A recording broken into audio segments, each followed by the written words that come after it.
Chapter 5:30. It was getting closer and closer to noon. The east gate of the west side of the city was tightly shut. It was as though they would not budge no matter what happened. However, if one were to walk behind the east gate, one would see that there were many Jiaoji soldiers gathered there. Among them, there were elephant soldiers riding on elephants, black soldiers with darker skin than normal people, and the crown prince's soldiers and the king's guards. A total of 100,000 people were gathered outside the east gate. Due to the large number of people, the line was already 10 miles from the city center. This was the Jiaoji army's tactic. Once the battle started, they would use the human wave tactic to charge out. As long as they could reach the mercenaries, they would see the hope of victory. As for the 150,000 Jiaoji soldiers, 50,000 were left in the city to protect the trebuchets and maintain order in the city. The other 100,000 were at the north and south gates, waiting for the elite Jiaoji soldiers to charge out so that they could surround them from the sides. In short, they wanted to use their advantage in numbers to fight to the death with the mercenaries. Inside the east gate, 10,000 crown prince's soldiers were ready to charge at the front lines. Behind them were 10 moving metal chariots. Inside the chariots were some strong men who used their legs to help them move. In the eye sockets of the chariots, there were 20 crossbowmen who were ready to fire at any time. These were the defensive measures that the Jiaoji army had come up with in a short period of time to counter the fire of firearms. Whether it was the metal chariots or the metal shields, once they could block the bullets, the soldiers behind would have more chances to charge forward and engage in close combat. With this, the Jiaoji army had a chance of victory. The Jiaoji army had made their final preparations. The mercenaries outside the city were also checking their guns and ammunition for the last time. Compared to the nervous Jiaoji soldiers in the city, they were more excited. This was a battle that could wipe out a nation.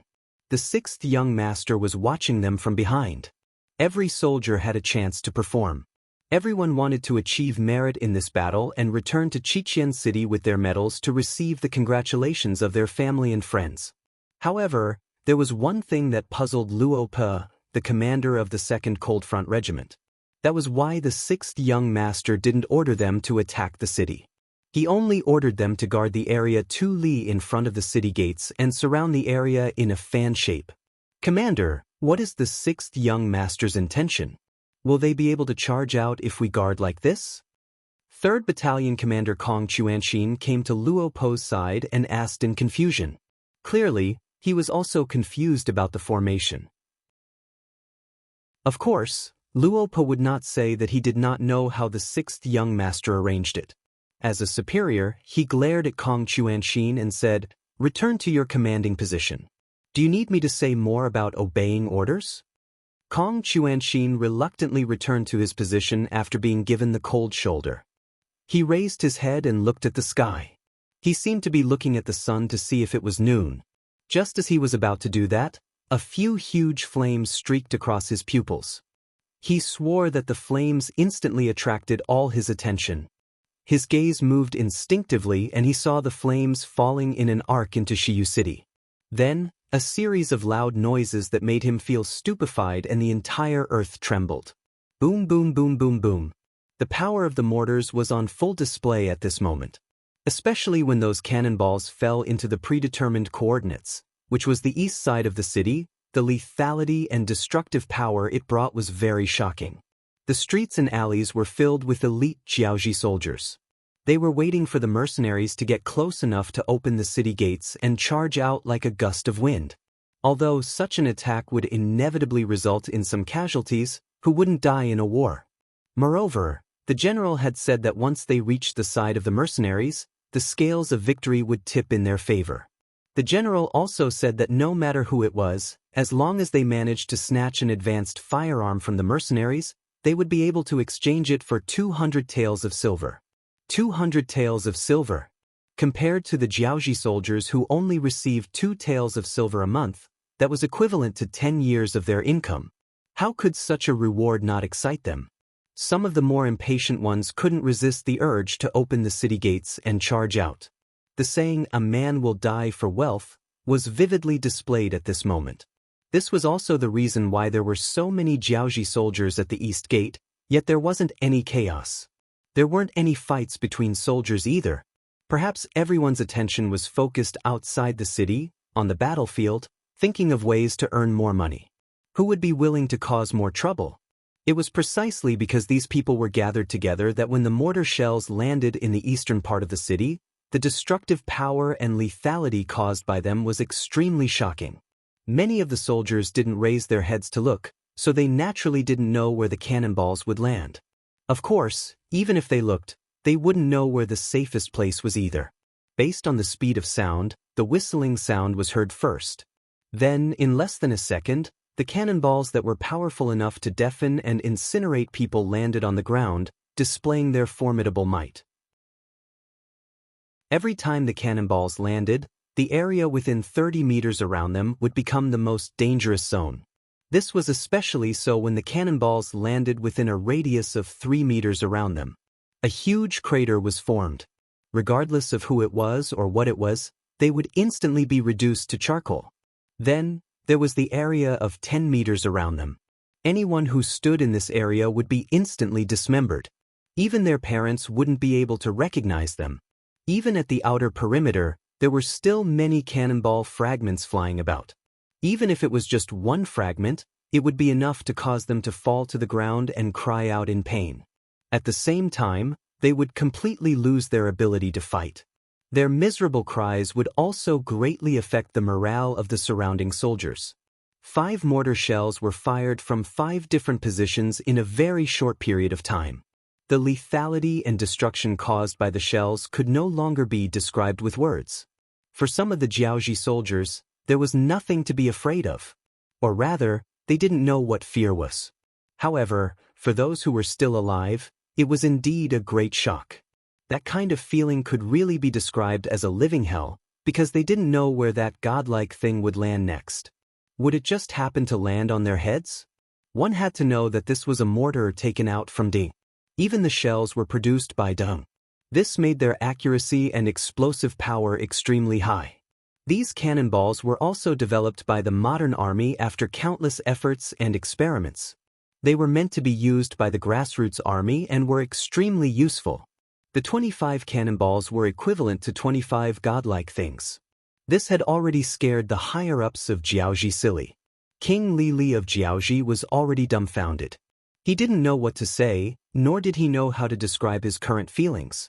Perhaps if he had to say it, King Li would definitely curse him for not saying anything when he had such a powerful weapon and only using it now. What was the point of fighting this war then? If the godlike thing was even more furious, perhaps there wouldn't even be a need to fight this war. Xiyu City would be bombed into ruins and all of them would become fertilizer and be buried in this land forever. Father, what should we do? The crown prince, Li Yuanlong, was also enraged by the god of heaven and lost his temper. He looked at his father with eyes filled with endless fear and terror. Open the city gates and rush out. No matter what, we can't admit defeat like this. Also, think of a way to leave behind some of our elites. We will leave from the west gate and head to the commandant city. King Li had no choice but to prepare for the worst. Abandoning Xiyu City and heading to the commandant city was a chess piece that Li had prepared. He thought that this move wouldn't be necessary and would only be used after a period of time. However, it seemed like he had no choice but to use it in advance. Yes. Crown Prince Li Yuanlong calmed down a little after hearing his father's words and went to pass down the order.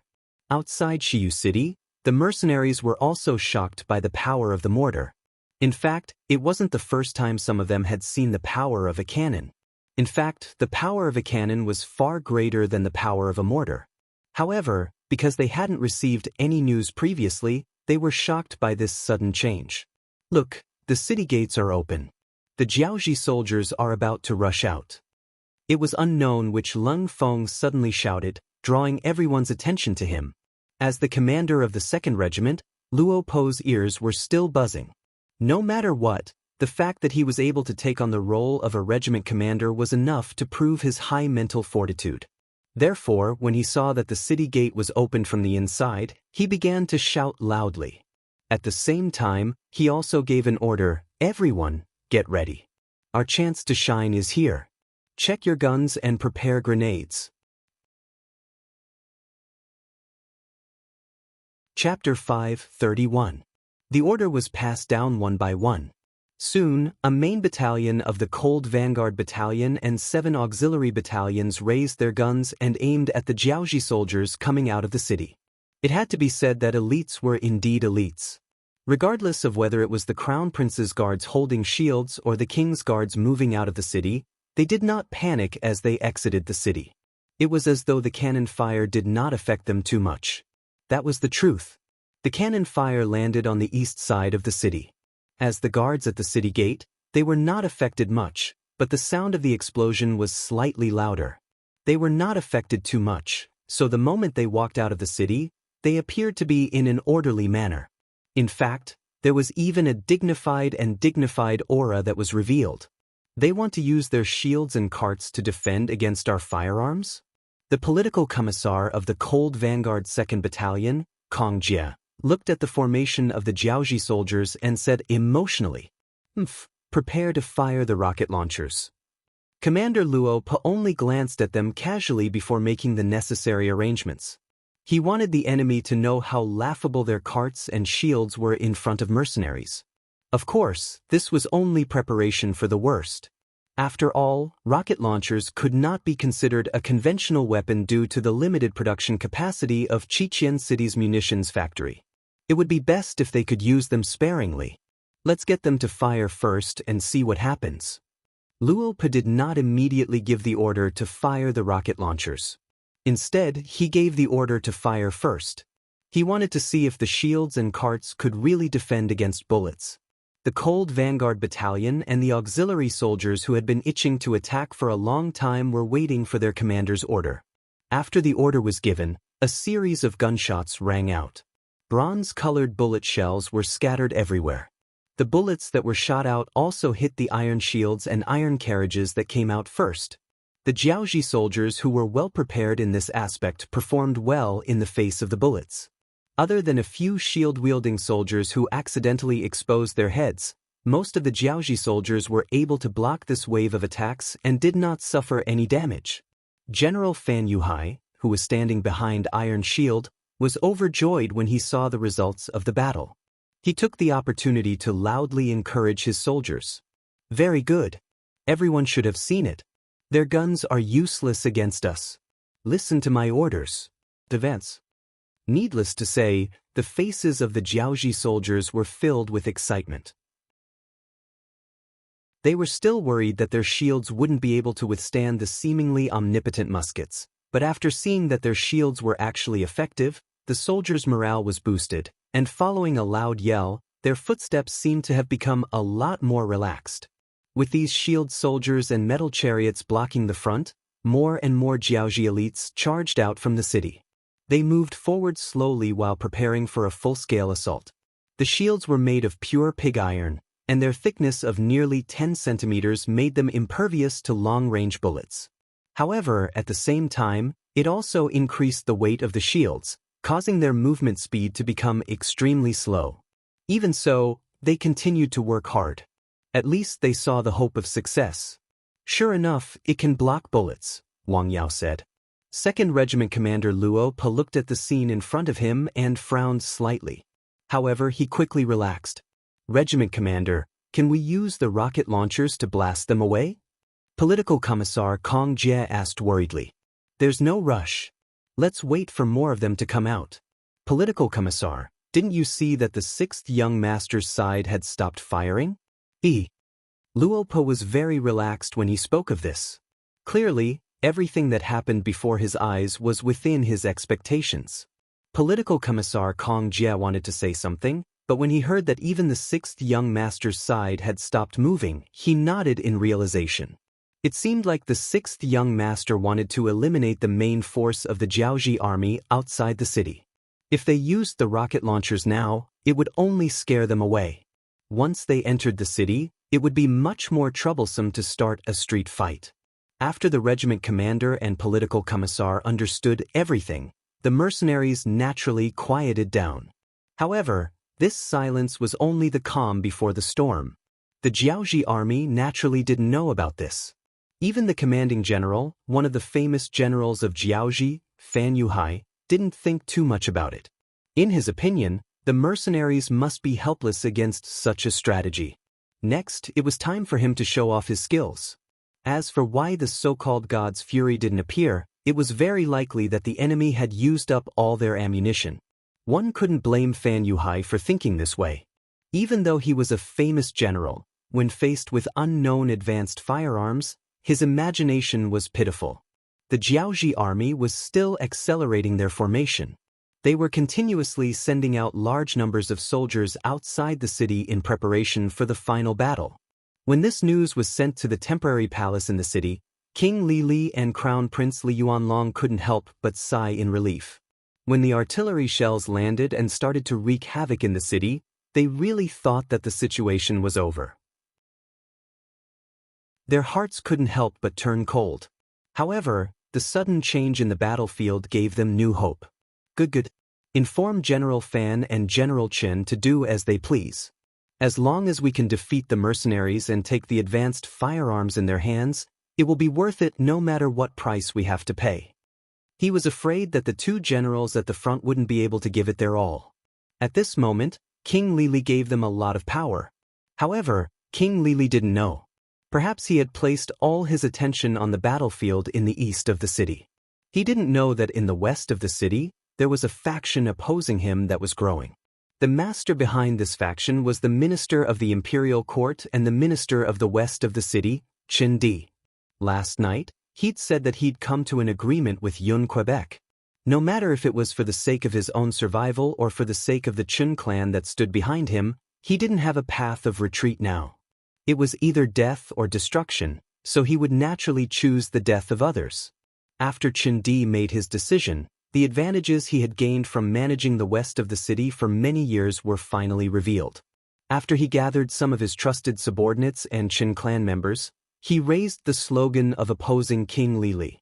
He claimed that it was because of King Li Li's arrogance that he sent people to assassinate the Duke of Zhongdan of the Great Ming Dynasty that the entire Jiaoji kingdom was in danger. If they wanted to resolve this matter and survive, there was only one way. That was to overthrow King Li Li and build a new kingdom in the Jiaoji region under the leadership of the mercenaries. In order to gain everyone's support and trust, Chen Di even told them that he had met with the mercenaries and that they had agreed to let him build an army of 10,000. There was no other way. Although most of the people were trustworthy, their opponent was King Li Li. Who knew if there would be a snitch? As expected, after Chen Di said that he had met with the mercenaries, the restless crowd quickly calmed down. As an opponent, the mercenaries were very terrifying. But once they became friends, this fear would no longer appear on them. Instead, it would become a great help, wouldn't it? Rather than saying that they trusted Chen Di, it was more accurate to say that they trusted the mercenaries. But no matter what the outcome was, these people had been successfully instigated to defect. The first thing they did was to target the catapults that were everywhere in the city. The catapults were one of the most advanced and commonly used long-range projectile weapons of that era. They were originally prepared to deal with the mercenaries that entered the city. When the huge rocks suddenly fell from the sky, although they would suffer losses, the mercenaries wouldn't be in a better situation. This thing was also what the City Security Bureau's Foreign Affairs Division, Skylark, and the others were afraid of. After receiving the 6th Young Master's order, they decided to remove this danger first.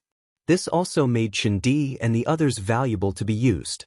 With these people's response and their subordinates, the 10,000 Jiaoji soldiers were quickly under their control.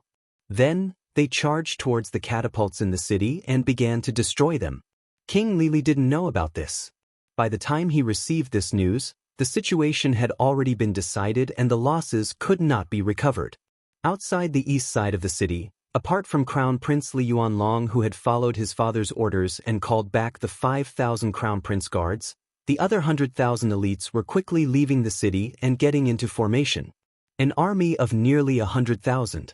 If all of them were deployed, it would be a very large force. Just looking at it from afar would make one's legs go soft and their entire body tremble. After all, this scale was enough to make anyone who was advancing feel fear. Commander Luo Po also knew this and didn't want his soldiers to experience this. Although he had confidence in the mercenaries, especially in Lung Feng, it was better not to try some things. Therefore, when the other side left the city with about 50,000 people, he waved his hand and ordered the 5 rocket launchers to each lead 5 deputies to move to the west of the city under the East City Gate. There was no other way. The effective range of the rocket launcher was only around 200 meters. Right now, the distance between the two sides was at least 500 meters. Although this distance was shrinking as the Jiaoji army continued to leave the city, he couldn't wait any longer. He could only order the rocket launchers to attack first. Chapter 5:32. A total of 30 people left the group and charged forward. This scene was witnessed by the commander of the Jiaoji army, General Fan Yuhai. Although he did not know what these people were doing, his instincts told him that they were up to no good. However, even though he knew this, he did not have any better ideas. After all, the movement speed of the Iron Shield soldiers was too slow. If he sent other people to charge forward, they would be met with countless musket fire. It was no different from seeking death. The only thing he could do now was to wait and see what the other side was going to do. Of course, if the other side really rushed to 100 meters away from him, then the crossbowmen in the iron carriage would be able to play their role. Those crossbows had been heavily modified and could shoot up to 130 meters away. Within this distance, they were the kings of existence. Obviously, the rocket launchers had a range of 200 meters, so they definitely wouldn't rush into the range of 130 meters. When the distance reached 180 meters, they took the initiative to stop. Then, they put the rocket launchers on their shoulders and prepared to fire the rocket launchers. What are they doing? Seeing this scene, the Jiaoji soldiers could not help but stop in their tracks. Even the Iron Shield soldiers and Iron Chariot soldiers did the same. Before figuring out the enemy's goal, no one would foolishly charge forward. Under everyone's gaze, the 5 soldiers with the rocket launchers launched their unique attack. Boom, boom, boom, boom, boom. 5 strong lights flashed, and in less than 2 seconds, they were accompanied by a series of loud rumbling sounds. In the front row of the Jiaoji army, the Iron Shield soldiers were engulfed by the powerful force of the rocket launchers and fell to the ground. Even 2 out of the 10 iron chariots were hit. The instantaneous high temperature and the aftermath of the explosion turned the iron chariots into fiery red chariots. The Jiaoji soldiers inside were turned into roasted ducks. No! Seeing how powerful the rocket launcher was, Fan Yuhai, who was hiding behind the Iron Shield soldier, screamed in pain. As if to prove his cry, a series of gunshots were heard. The Jiaoji soldiers who were not protected by the Iron Shield soldiers became the targets of the mercenaries. As the bullets flew, the Jiaoji soldiers fell to the ground one after another. Boom, boom, boom, boom, boom. Another wave of rocket launchers was launched, and the shield-wielding soldiers were sent flying into the air. 2 more armored vehicles were hit and turned into scrap metal. More and more Jiaoji soldiers were exposed and became the targets of the mercenaries. Every moment, every breath, every second, the Jiaoji soldiers would lose their lives. The scales of victory on the battlefield seemed to be tilting in their favor. All troops, attack. Fan Yuhai, who was protected by a group of personal guards, saw more and more soldiers being shot.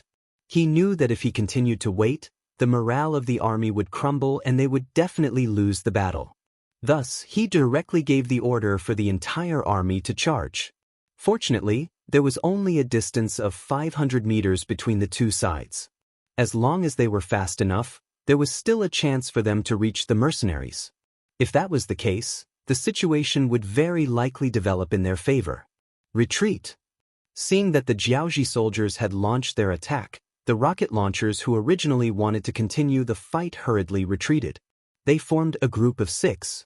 After countless rounds of training, the speed of their retreat was so fast that the pursuing Jiaoji soldiers could only look on in the dust. Furthermore, if they wanted to continue the pursuit, they would have to face the rain of bullets. Yes, it was a rain of bullets. If Yang Chendong knew that the Jiaoji army would send out a large number of soldiers, he would have prepared 9 squad machine guns for the 3rd Battalion of Lungfeng. On average, each squad would have 1 machine gun. He also prepared 3 rounds of bullets in order to prevent the Jiaoji soldiers from suddenly charging forward.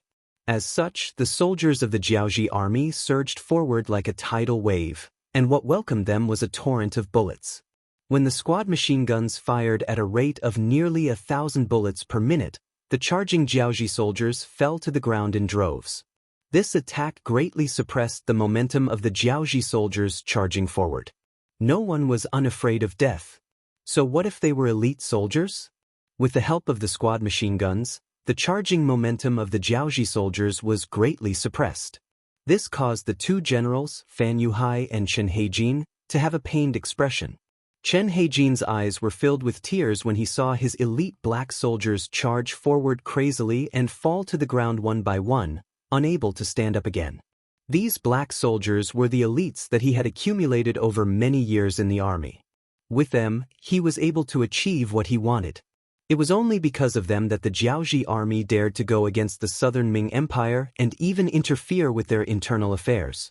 But now, under such a large number of deaths, how could Chen Heijin, as a general, not feel heartache? Get me an elephant. I want to go into battle personally. He could not watch the deaths in his hands.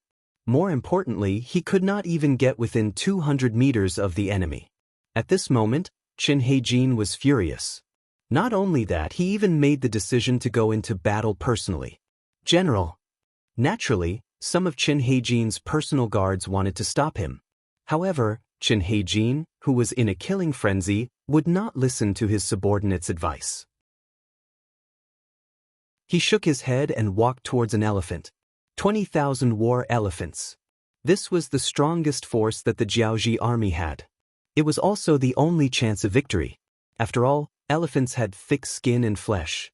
Perhaps they were the only ones that could ignore the bullets and charge into the mercenary camp. Chen Heijin climbed onto the back of the elephant. He had already placed a chain around it to ensure that it would not fall off if it moved. Then, he waved the long sword in his hand and shouted the word, "Kill." Chen Heijin led 20,000 elephant soldiers and tens of thousands of black soldiers in a suicidal charge. Thump, thump, thump, thump. The heavy elephant body stomped on the ground, bringing with it a series of rumbling sounds. When the 20,000 elephants attacked from the front and back, the momentum was terrifying. On the side of the mercenaries, the 18,000 Jiaoji mercenaries were shocked. As a former member of the Jiaoji people, they knew a thing or two about these war elephants.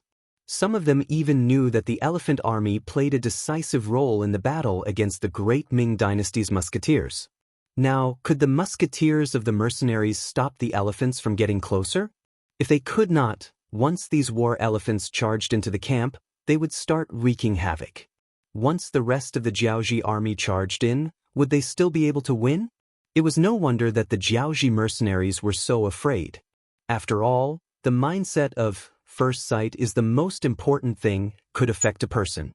While they were worried, the remaining 6 iron chariots of the Jiaoji army started to move forward. The thousands of Iron Shield soldiers who had regrouped were moving behind the elephant army. They looked like they were going to take advantage of the situation and charge forward. This was the real attack. The Jiaoji army was unleashing their last bit of potential. It was not an exaggeration to say that if they could withstand this wave, the Jiaoji army would not be able to fight anymore. On the other hand, if they could not withstand this wave, the mercenaries would be completely defeated. Don't be afraid of wasting bullets. Fire as hard as you can. Grenade squad, concentrate all the grenades. When they get close, blast them. The 2nd Regiment commander of the Cold Front, Luo Pe, shouted. At the same time, he ordered the 5 rocket launchers to prepare for attack. Battalion commander, shouldn't we stop for a while? The machine guns used by our 9 squads are all red. If this continues, I'm afraid they will be scrapped. Company Commander Tianzi came to Battalion Commander Kong Chuanxin's side and said anxiously. The squad machine guns were their treasures. They could not waste them after just one use. That would be the biggest waste. Battalion Commander Kong Chuanxin only hesitated for a moment before nodding. All right, since that is the case, let's rest the machine guns first. Everyone, switch to the 9-5, continuous fire style. At the same time, be prepared to retreat.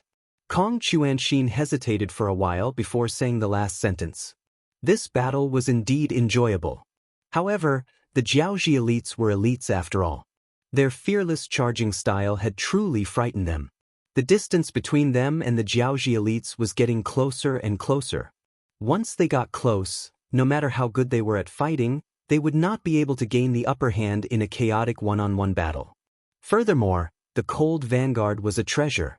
If the Cold Vanguard suffered heavy losses because of this, he wouldn't know how to answer to the others. If that really happened, his position as a battalion commander would come to an end. Company Commander Tiansu hesitated for a moment when he heard Battalion Commander Tiansu say to be prepared to retreat. However, he quickly understood. Retreating did not mean admitting defeat. It was just a strategy. Just like what the sixth young master said, only by preserving one's strength would one be able to effectively defeat the enemy. If one died, then what was the point of fighting? Company Commander Tiansu went to pass on the order. Kong Chuanxin held the 9.5 style in his hand and fired a dozen more bullets. At least a few Jiaoji soldiers died under his gun. Even a charging Jiaoji war elephant had more than one bullet embedded in its right front leg. It fell to one knee with a loud thud. While the Jiaoji soldier on it was flung away, it also brought a lot of resistance to the charging elephants behind it. However, only a small number of elephants fell to the ground. It was not enough to stop the charging momentum of the main force of the Jiaoji army. In front of the silver-armored war elephants, the power of the bullets was indeed weakened by a lot. Especially after the number of war elephants reached tens of thousands, the pressure on the mercenaries who only had a little more than 3,000 soldiers with firearms obviously increased.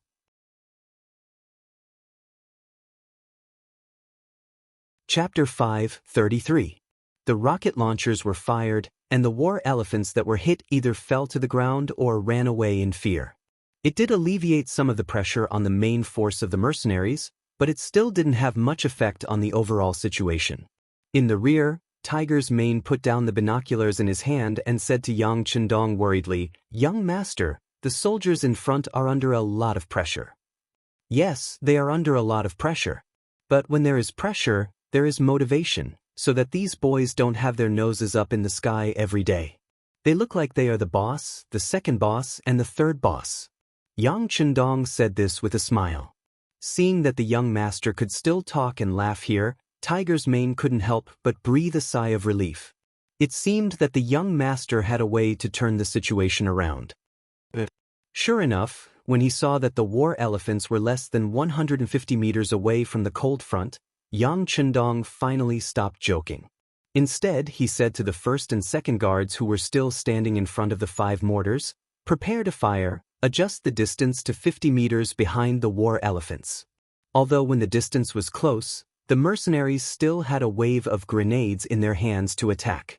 But if the opponent was only a few hundred war elephants, they could give it a try, but against 20,000, it was a bit insufficient. And if the war elephants really rushed into the mercenaries' team, the consequences would be unimaginable, and it was not something that Yang Chendong wanted to see. The first and second guards who had been waiting anxiously immediately began to operate the mortars. They even had a competition to see who could hit more accurately. In this regard, Yang Chendong naturally crossed his arms and watched the battle from the side. He had already taught the key points of operation to them, and it turned out that these team members also learned very quickly, which made him very relieved. The result of his relief was that when the mortar shells were fired again, they landed on the spot that Yang Chendong pointed out, and then fell into the elephant herd, sending countless elephants flying. The powerful shells were not comparable to rocket launchers, and the direct result was that the elephant herd was in chaos. After all, they were animals, not humans. Although they had all been trained, under the stimulation of the thunderous sound and the fiery light, these war elephants revealed their instincts and began to run in all directions. This caused the Jiaoji soldiers near them to suffer, and they became meat paste under the feet of the war elephants. Even the Jiaoji soldiers riding on the war elephants didn't fare any better. Faced with the disobedient war elephants, they were either thrown away or directly killed by the shells. Chen Heijin, one of the famous generals of Jiaoji, was unfortunately hit by a shell under such circumstances, and it happened to be in the center of the battlefield. his entire body instantly turned into countless pieces, and his original appearance could no longer be seen. There was a saying that success and failure depended on the same person. The hope that they had placed their hopes on had now become the biggest threat. The moment the Jiaoji soldiers were mercilessly trampled, it was already announced that the attack had failed. In addition, the mercenaries took this opportunity to launch a frenzied counterattack. Some of the brave soldiers directly rushed out and threw the grenades in their hands forward, causing balls of fire to appear, and then, there was no more and then. The morale of the Jiaoji soldiers had been completely extinguished. Even one of the famous generals, Fan Yuhai, saw that the situation was turning for the worse, and led 20,000 elite soldiers to escape in another direction outside the city. As for the soldiers who did not follow General Fan, what they needed to do now was to escape back to Shiyu City. It seemed that this was the only way to ensure their safety. However, at a time like this, where could there be a safe place? It was the same in Shiyu City. After Chen Di led his subordinates and the Chen clansmen to destroy all the catapults in the city, they didn't face the attack of the Jiaoji army. Instead, they were ignored and ignored. After the news of the defeat at the front lines had spread, even King Li Li and Crown Prince Li Yuanlong had escaped Shiyu City under the protection of the Crown Prince's 5,000 guards, and were heading towards the commandery city. The king and Crown Prince had escaped, and so had General Fan. General Chen had died in battle, and the soldiers below him were like headless flies. Who would care about what Chen Di was doing? Especially the 100,000 Jiaoji soldiers who were waiting at the north and south of the city. They were like abandoned children, and no one cared about them. According to the original plan, when the 100,000 elite Jiaoji soldiers charged from the east of the city, the 100,000 soldiers of the Jiaoji soldiers would charge out from the north and south gates, and cooperate with the main force to attack the mercenaries' camp. After all, they had the advantage in numbers. However, the moment the mortars were fired, the ordinary Jiaoji soldiers were afraid. They didn't want to face death, especially when they knew that in the original plan, they were just scapegoats and shields. It was normal for them to hesitate for a while. It was the hesitation of the generals that caused the soldiers below to react. When the order was given to open the city gates and charge at the mercenaries, they didn't want to do it. It wasn't a collective strike, but at least most of the people with brains stood in place and didn't move. When the generals saw that the soldiers didn't follow their orders, although they were angry, they didn't dare to do anything overboard.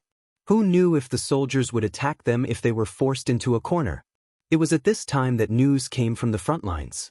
The main elite force had been defeated, the king and the crown prince had fled, and the catapults that had been placed all over the city in preparation for street battles had been destroyed by Chen Di, Magistrate Chen. It was also said that Magistrate Chen had joined the mercenaries and obtained a certain amount of authority. With so much news spreading, the 100,000 ordinary Jiaoji generals were confused. They had been abandoned and couldn't find a way forward. However, some of the smarter ones sent people to contact Chen Di. They wanted to see if there were any benefits to be gained from joining the mercenaries. It wasn't that these generals didn't have a code of brotherhood, but under the circumstances, this was the best choice. One had to know that the puppet army wasn't just a product of one country.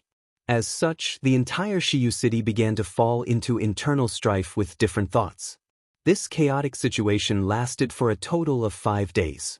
During these 5 days, the mercenaries stood guard outside the east gate, showing no intention of entering the city. According to Yang Chendong's words, it was a mess. If they entered now, it would be troublesome. There might even be some unnecessary deaths. He didn't want to see such worthless sacrifices. The mercenaries were all treasures, and even the auxiliary soldiers were future treasures. He didn't want to see any of them die just because they went to clean up a mess that they had already won. Thus, the best way was to wait. He would wait for Chen Di and Yunk to clear up the order in the city before entering. Of course, he didn't do anything during these 5 days. There were close to 50,000 captives outside the east gate under his command. These were the elites of Jiaoji. Furthermore, they were made up of strong men and adult men. They were a rich source of manpower. With close to 50,000 captives, the 18,000 Jiaoji mercenaries were naturally put to good use. They were in charge of guarding the captives while the auxiliary soldiers were in charge of screening and registration. The mercenaries and auxiliary soldiers were in charge of guarding the captives. The cooperation went smoothly. However, Yang Chendong was dissatisfied that 20,000 captives had escaped. Even the famous general of Jiaoji, Fan Yuhai, had escaped. Thus, the battle outside the East Gate had only killed 30,000 people. However, this was already enough to set the foundation for Jiaoji's downfall. This was because good news had just come from the commandery city. King Li Li and Crown Prince Li Yuanlong, who had escaped there, had already snuck into the commandery city. They had been captured alive by Wu Sheng, the commander of the 2nd Battalion of the Cold Front 2nd Regiment. Wu Sheng had led the 1st Battalion of the main force and 2 auxiliary battalions to fight in the Langsun region. At the peak of the battle, they had faced Chen Heijin's 30,000 black soldiers and Ruan Genwang's 30,000 Jiaoji soldiers. Even so, Wu Sheng and his men weren't at a disadvantage. Relying on their training in the rainforest, superior equipment, and close cooperation, they had killed 20,000 enemies and lost less than 200 men. After seeing Chen Heijin retreat to Shiyu City, the remaining 1,000 men had followed orders to the commandery city. They had quietly infiltrated the city and occupied it without leaving a trace. Only when King Li Li and his men were surrounded did they know that there was no way out. After a series of battles, General Ruan Xiaozhong had been killed, and King Li Li and Crown Prince Li Yuanlong had been captured. This also marked the fall of the Jiaoji kingdom. Just a few days ago, Chen Bo, the commander of the 2nd Battalion, who had defeated 100,000 Lansong soldiers and occupied Yinglu City, had returned. Along with him were 90,000 Lansong soldiers. Suddenly, the number of captives had reached 150,000, and the pressure was not small. Fortunately, there were 45,000 young and knowledgeable people from Hanoi City, the capital of Jiaoji Nation.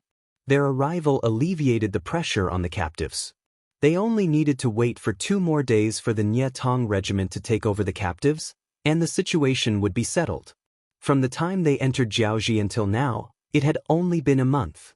Counting from the time they entered the Langsun region, it had only been 50 days. The arrogant Jiaoji army that dared to challenge the Great Ming at its peak had been wiped out. Now, other than a few cities that were still guarded by Jiaoji soldiers, most of the main cities had been taken over by the mercenaries. It could be said that from this moment onwards, Yang Chendong could announce to the world that Jiaoji had been destroyed. 5 days later, Shiyu City was no longer as chaotic as before. After Qin Di asked for instructions, and Yun Ke passed the message, the East City Gate was opened once more, and a large number of Jiaoji soldiers walked out.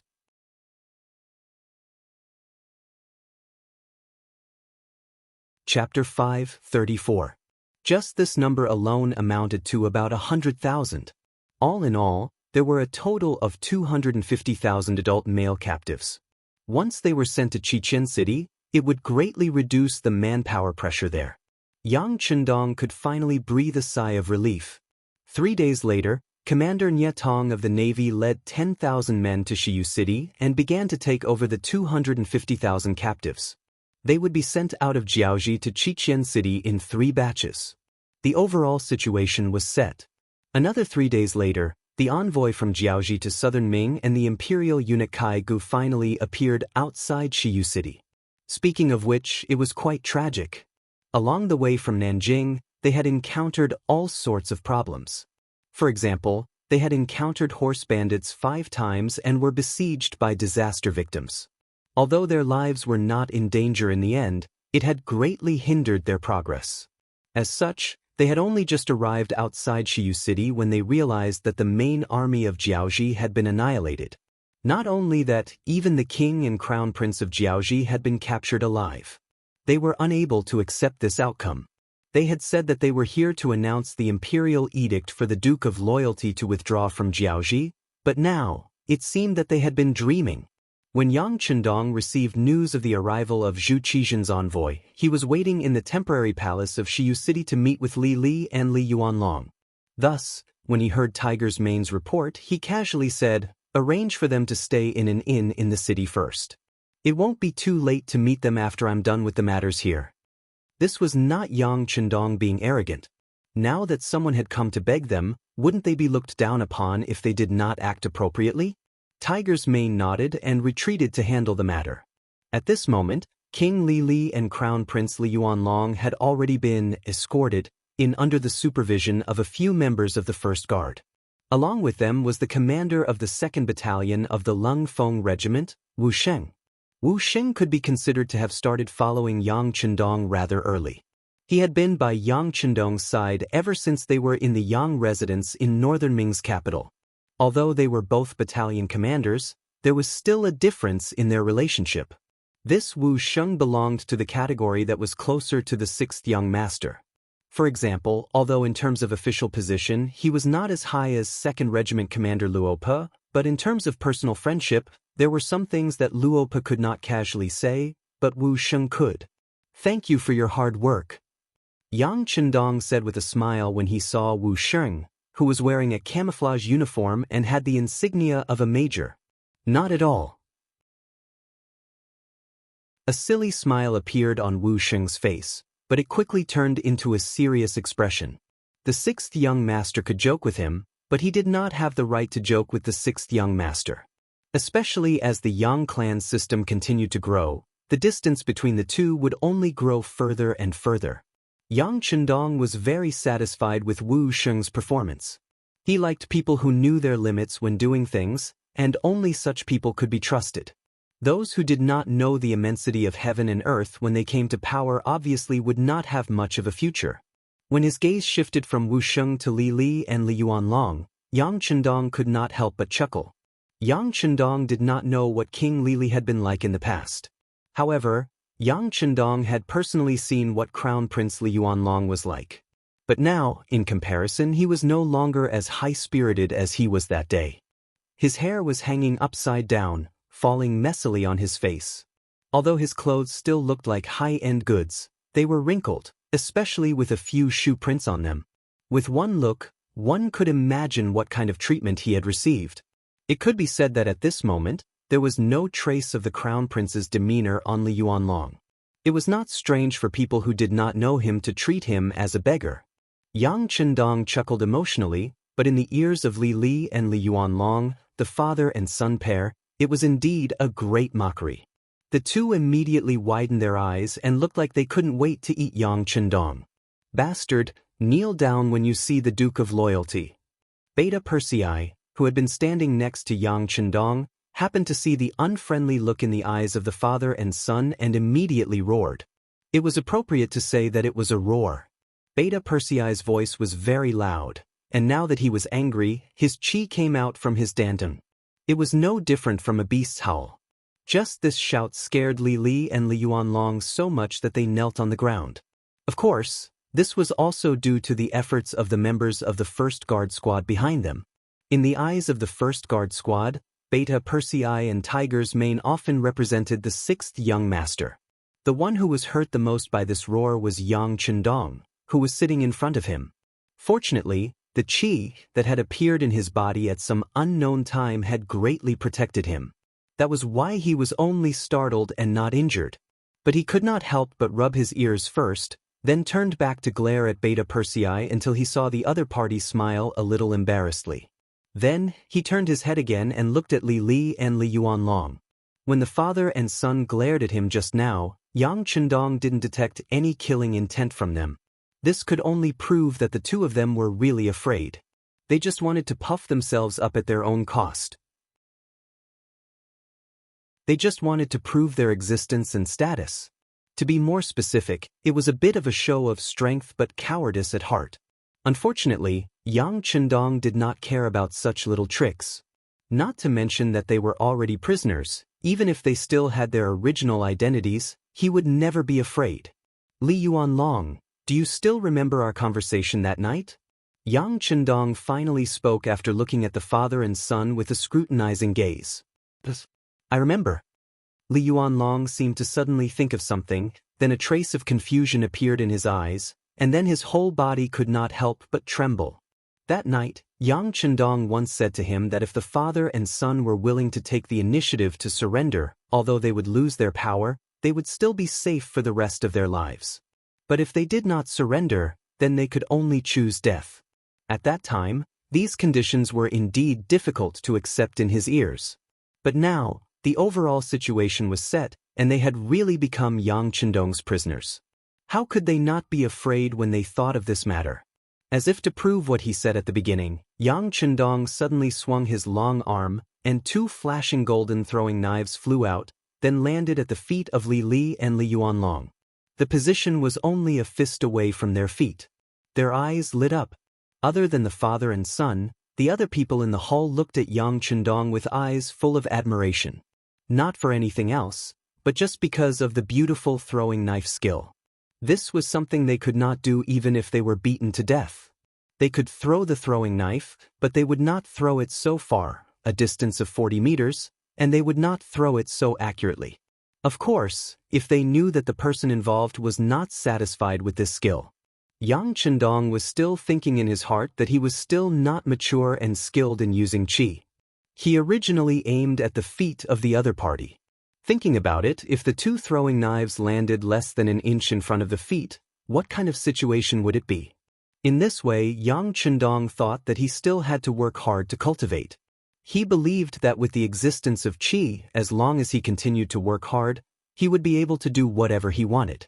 Ignoring the admiring eyes of others, Yang Chendong looked at Li Li and Li Yuanlong, the father and son, and said in an emotionless voice, "Since you are the first country I destroyed, I will give you a chance.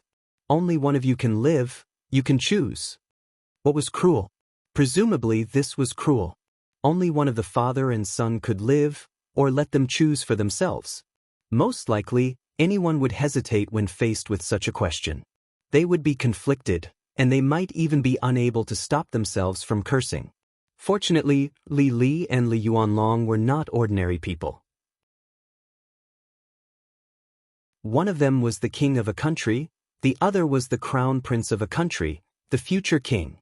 How could they be measured by the standards of ordinary people?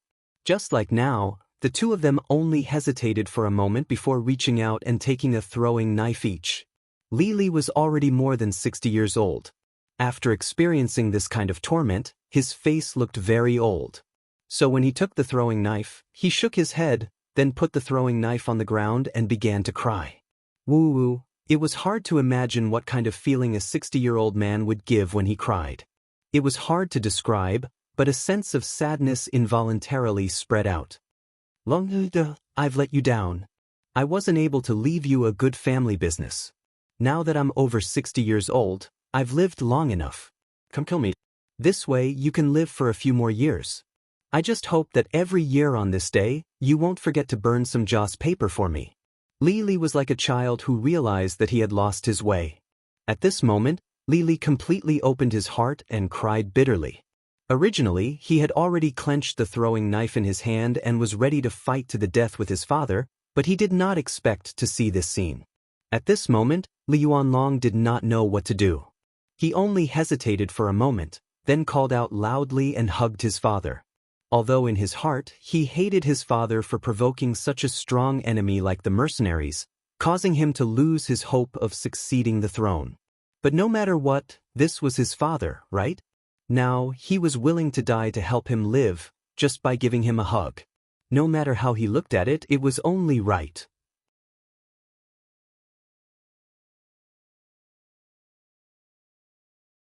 Chapter 5:35. For a moment, the father and son hugged each other and cried bitterly. Everyone was confused by this scene. It should be noted that not only were Yang Chendong and the others in the hall, but also Hong Jin and Chen Di, who seemed to have surrendered to the mercenaries, as well as Prime Minister Ruan Chunqing and the others. They were all watching from the side. When they saw that Yang Chendong only gave the father and son the choice to live, they couldn't help but lower their heads. As former officials, of course, they didn't want to see this scene happen, but now, the initiative was not in their hands. So what if they couldn't bear it? What followed was another scene of a father-son relationship, which really moved everyone to tears. Even Ruan Chunqing was considering whether to stand up and plead for leniency. Although this may be useless and would anger the loyal Duke of the Great Ming Dynasty, if he didn't do this, he would feel guilty. Just when Prime Minister Ruan Chunqing was still thinking about how to speak, The scene suddenly changed. The scene suddenly changed. A flying dagger suddenly appeared between the two people who were still hugging each other. Then, blood splattered. The two people separated immediately after the dagger touched each other. The sudden change of scene made many people unable to figure out what happened. It wasn't until they saw the young Li Yuanlong with a throwing knife in his chest that everyone was surprised and suddenly realized that Li Li had made his move. Yes, Li Li made a move. Just when his son was crying out of gratitude, he took the knife from his son's hand out of kindness and looked like he was going to commit suicide. It seemed that he was helping his son to make a decision. After all, patricide was a big crime. However, no one expected that the flying knife would turn around and stab the unsuspecting Li Yuanlong in the chest. Then the two separated. The flying dagger pierced his chest where his heart was. Blood spurted out and landed on Lily's old face. It made him look even more terrifying and frightening. "Father, why?" With both hands covering his bleeding chest, Li Yuanlong's face was puzzled and full of disbelief. He stared fiercely at his father, Li Li, as if he wanted an answer. Unfortunately, Li Li didn't say anything. He was an ambitious and ruthless person, and could be considered half an outstanding person. Anyone like him was extremely thick-skinned. But at this moment, he really didn't know what to say because everything was his fault. In order to survive, he didn't hesitate to use his son's life as a stepping stone. With so many people looking at him, he probably wouldn't have the face to see anyone in the future. But even though he knew there would be such a consequence, he still couldn't help but make the first move.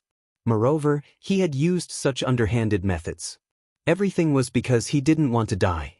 He was afraid of death. Don't think that some people are overbearing and act high and mighty. Usually, he would kill people without batting an eyelid and take their lives as if it were child's play. But usually, such people were very afraid of death. This was because they didn't know what they would face after death. That feeling of the unknown terrified them.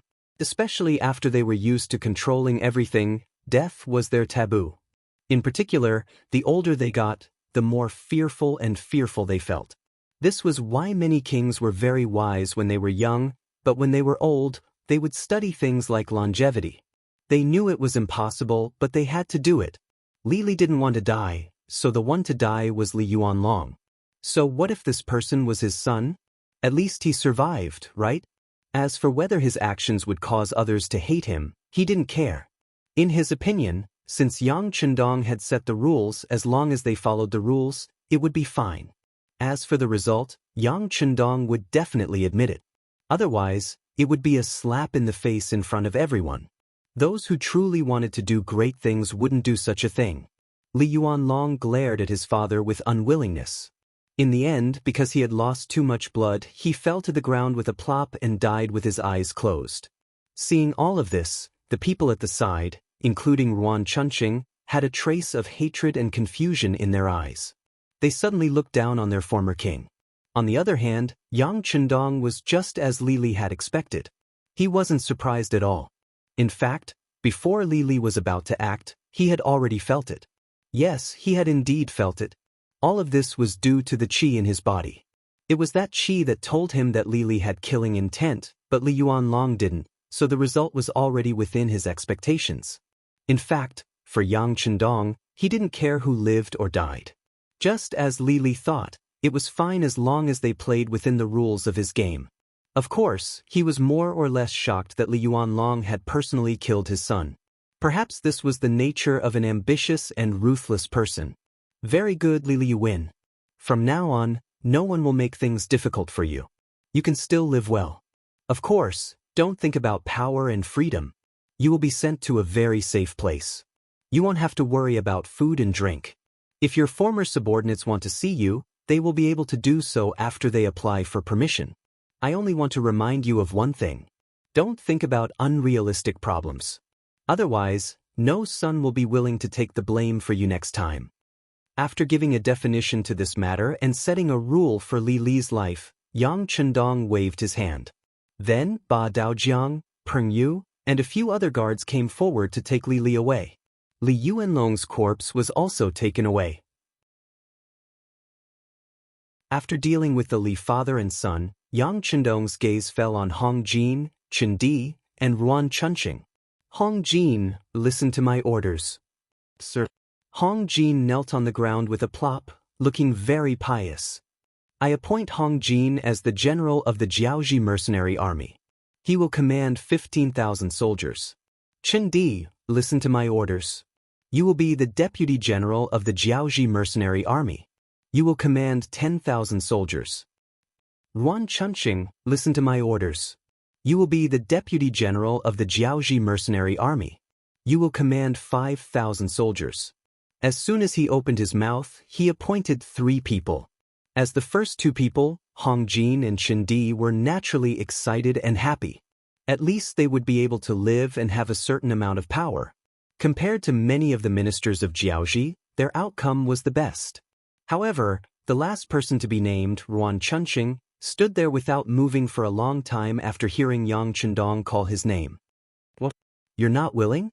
Seeing that Ruan Chunqing didn't say anything, Yang Chendong raised his voice as if he was questioning Ruan Chunqing. I don't have to die? Why would you forgive me and give me such an important task? Ruan Chunqing was confused. Obviously, he did not understand Yang Chendong's decision. He had originally thought that he was going to die for sure, and he had even mentally prepared himself for it. However, who would have thought that not only was he innocent, but he was also given great power? Because you have the ability. I'm interested in your ability. There are still some places in Jiaoji that are in chaos. I hope that you can step in and calm them down so that fewer people die. I think you can do it and you're willing to do it, right? Yang Chendong pointed out the reason why he wanted to put Ruan Chunqing in an important position. Although Ruan Chunqing did not contribute much, he did not do anything wrong either. It was his original identity that forced him to go against the Jiaoji mercenary army. There was no personal grudge between them. Furthermore, he was able to become the prime minister of Jiaoji. Even a formidable person like Lily approved of him. No one would believe that he did not have the ability. If he dared to put Lily in an important position, why wouldn't Yang Chendong do the same? Not to mention, Hong Jin and Chen Di were suppressing him from above, so there wouldn't be any problems. Of course, the main reason why Yang Chendong wanted to use Ruan Chunqing was because he knew that Ruan Chunqing was talented and capable. In the past, Jiaoji was his enemy. When he wanted to kill and destroy, he would not show any mercy. But now, this place had become his sphere of influence. Naturally, he had to change his mindset.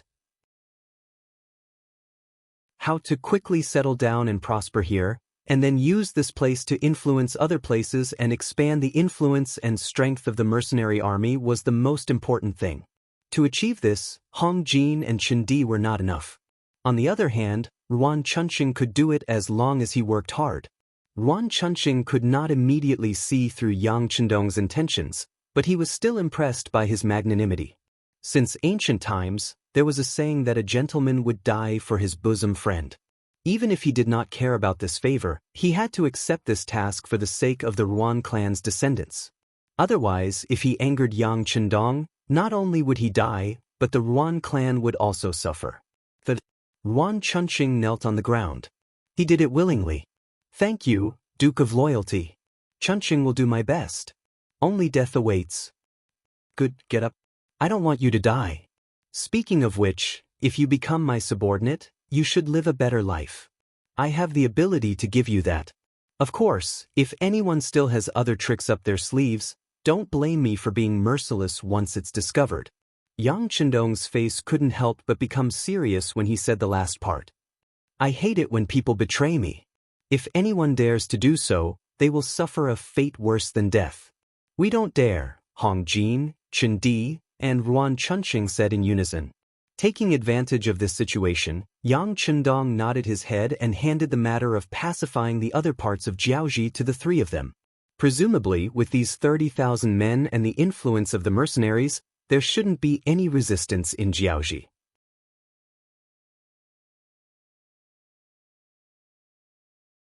Chapter 5:36. As the 3 of them left, another young man was brought into the hall. As soon as the young man entered the hall, he knelt down in front of Yang Chendong and greeted him. The person who came was none other than one of the first students of the Yang Chendong Academy. He was also one of Yang Chendong's disciples, Chang Qianhao. The Chang family was a wealthy family. Not only was their family wealthy, but their businesses were spread all over the Jiangnan area.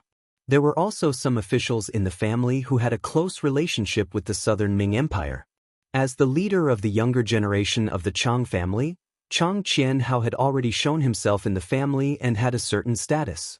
However, he was not a satisfied person, especially after he went to the capital of Baiming and saw the power of the immortal abode and sky beyond sky. He worshipped the person behind all of this, Yang Chendong. Later, when the Yang Family Academy enrolled students, he signed up and became one of its members. Later, because of his excellent performance in business, he became one of Yang Chendong's disciples.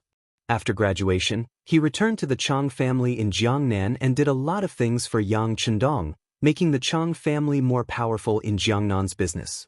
Chang Qianhao was also regarded by the older generation of the Chang family as one of the most promising people to inherit the family business. This time, he was summoned to Jiaozhi because Yang Chendong wanted to develop business here. The Chang family's influence in the southern Ming Empire's business circle was not small. This was where he needed to rely heavily, which led to the current scene. Qianhao, your body has grown stronger. Not bad, get up. Looking at the disciple kneeling on the ground, his skin seemed to have become darker. Yang Chendong nodded with satisfaction and then pointed to a chair in front of him. He did not dare to refuse an elder's gift. Although Yang Chendong was only a few months older than Chang Qianhao, the idea of a teacher for a day, a father for life was very popular at that time and was the most orthodox existence. Chang Qianhao sat in front of Yang Chendong with a trembling look. Don't be nervous. I called you over this time because I have something for you to do. Teacher is planning to start a business with Jiaozhi as the center. He will start selling some of the realm beyond heaven's products here and then sell them to the southern Ming dynasty and the nearby countries. How about it?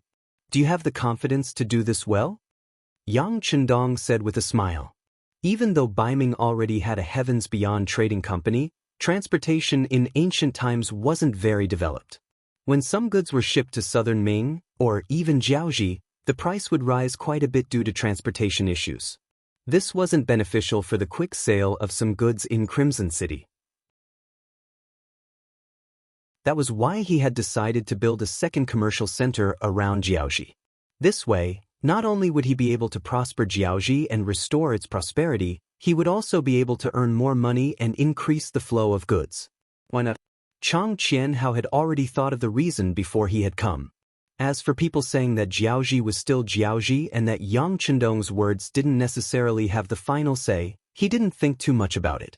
With his trust in his teacher, he naturally didn't need to worry about the safety of his teacher. As expected, when he arrived at Jiaozhi, everything had changed. The originally huge country had now become Yang Chendong's territory.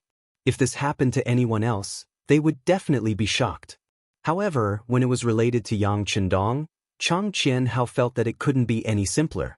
If someone really went to the Yang Family Academy and listened to Yang Chendong's lectures, they would know that this young teacher really knew everything from astronomy to geography. It was as if there was nothing he didn't know and nothing he couldn't understand. It wasn't strange for someone like this to be able to do anything because he possessed such magic and ability. Teacher, this student will definitely do his best and won't disappoint you, said Chang Qianhao excitedly. Although Yang Chendong hadn't mentioned what benefits he would give him from the start, sometimes it was best to not mention it.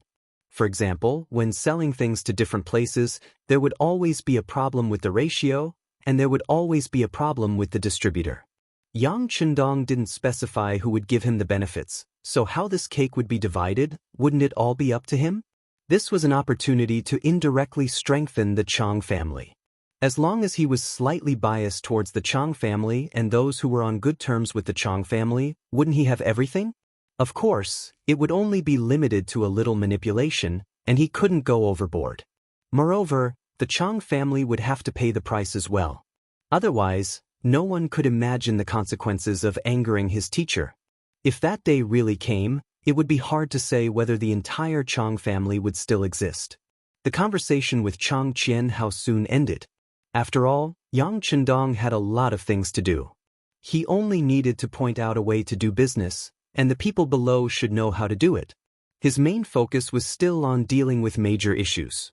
What was a major issue? Of course, it was how to deal with the relationship between Southern Ming, Baiming, and the Min King.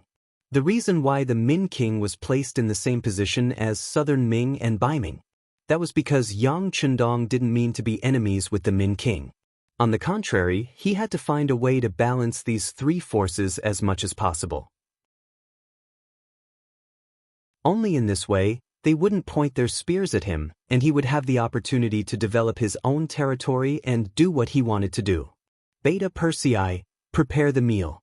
In the afternoon, I will meet with the envoys from Southern Ming. After all, they represent Ying's sect, so it wouldn't be good to neglect them too much. After dealing with these matters in the morning, Yang Chundong stretched his back and stood up. Compared to Yang Chundong's satisfaction, the imperial eunuch Kai Gu, who was entrusted by Ying's sect's Zhu Qizhen to come to Jiaoji to announce the edict, was not in the mood to eat or drink. Initially, he thought that he was here as a representative of Yingzong to mediate the war in Jiaoji with a transcendent status. Thinking about it, with the war in a stalemate, both sides had probably suffered heavy losses, but no one wanted to take a step back. At this time, his appearance could give them a way out, and he would definitely be welcomed by everyone. In fact, it would be reasonable for them to seek some benefits for the Southern Ming Empire. This was also the reason why his uncle Kai Zhong worked hard to get this job for him. Ying sect's Zhu Qizhen was a person who remembered what he had eaten but not what he had beaten. Because of Wang Zhen, Tu Mu was defeated and he almost lost the throne.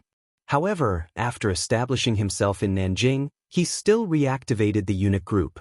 However, even though they were all eunuchs, their identities were different. For example, the eunuchs around Ying's sect had several factions. Other than Mao Mu, who mainly served Empress Qian, there were also Chao Jixiang, Qian Xingbao, and Kai Zhong. Regarding the emergence of these eunuch factions, Zhu Qizhen had always been looking for a way to balance them. He didn't want to let one faction become too big, but he also didn't want to let one faction be suppressed to the point where they couldn't survive. However, no matter what he did, it was difficult to balance a bowl of water. In comparison, Kai Zhong's faction was originally weak. Perhaps it was because Zhu Qizhen saw this point that he gave the task of announcing the edict to Kai Zhong's nephew, Kai Gu. Along the way, Kai Gu had been imagining what kind of identity he would have when he arrived in Jiaoji, and what kind of awe-inspiring appearance he would have. However, in reality, the closer he got to the land of Jiaoji, the more complicated his thoughts became.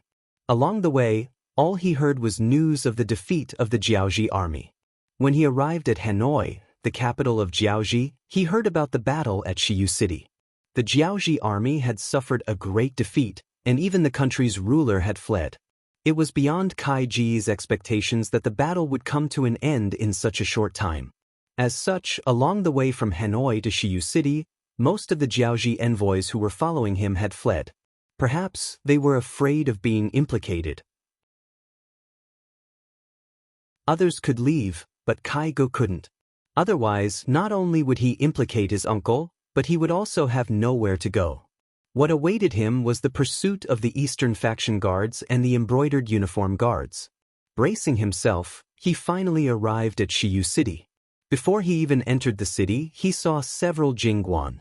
There were the 5,000 Jiaoji Jingguan from before, as well as the 30,000 Jiaoji Jingguan after the battle.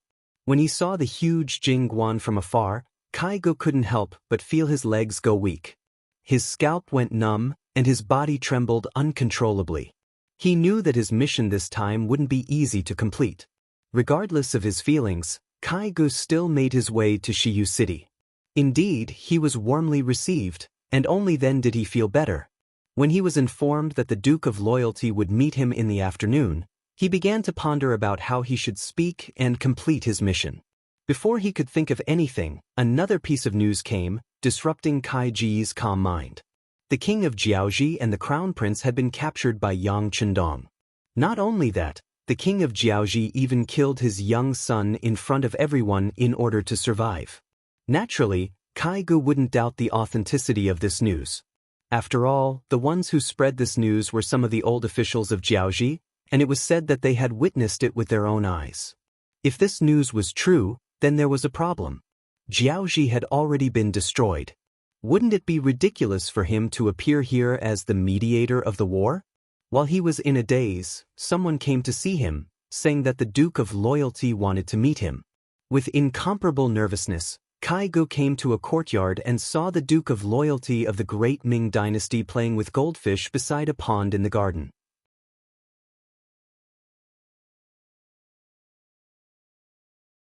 Chapter 537. Southern Ming Special Envoy Kaigu greets the Duke of Loyalty. When they were still 3 feet away, Kaigu stopped under the signal of the guard on the side and said, "Okay.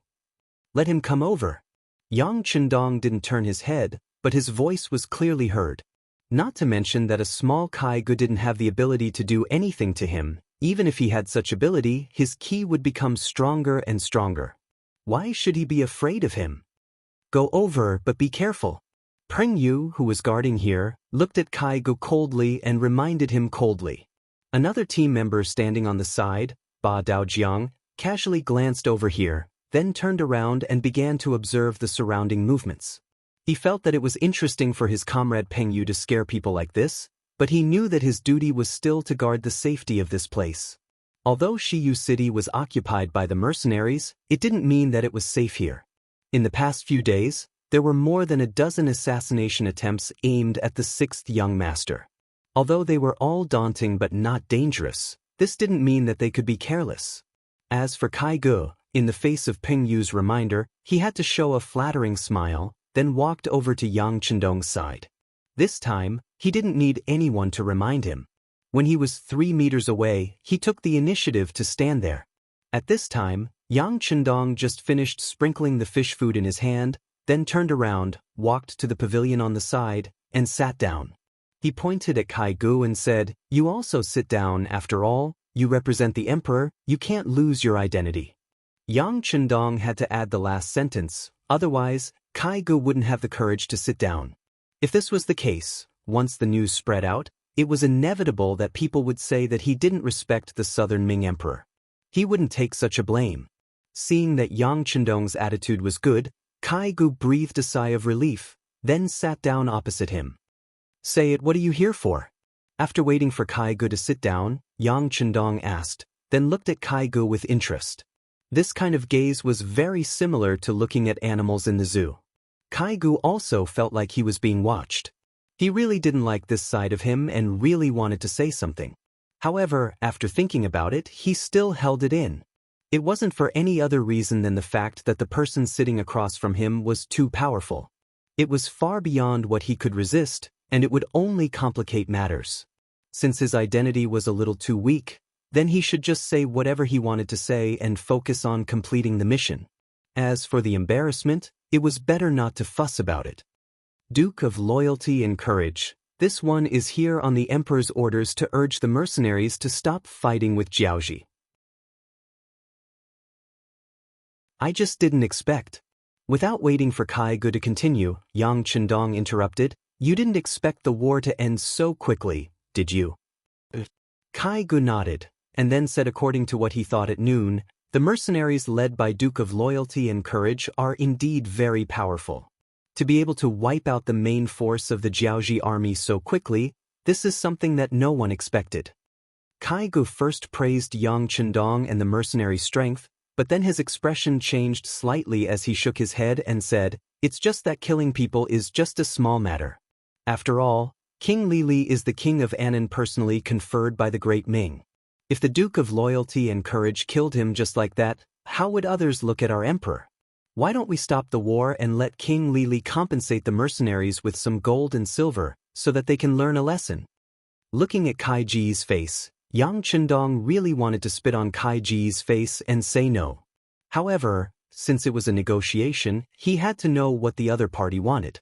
As such, he did not immediately get angry and pretended to listen. He nodded and said, Please continue." Yang Chendong didn't object, which made Kaigu happy in his heart. When he spoke again, his face had a little more confidence. If Jiaoji can stop the war, this is naturally something that the emperor and all of the great Ming people want to see. However, if Duke of Loyalty and Courage can lead the army up north and wipe out the Min King's rebel army, returning peace to the Southern Ming, I'm afraid that Duke of Loyalty and Courage will be recorded in the history books. This is something that will go down in history.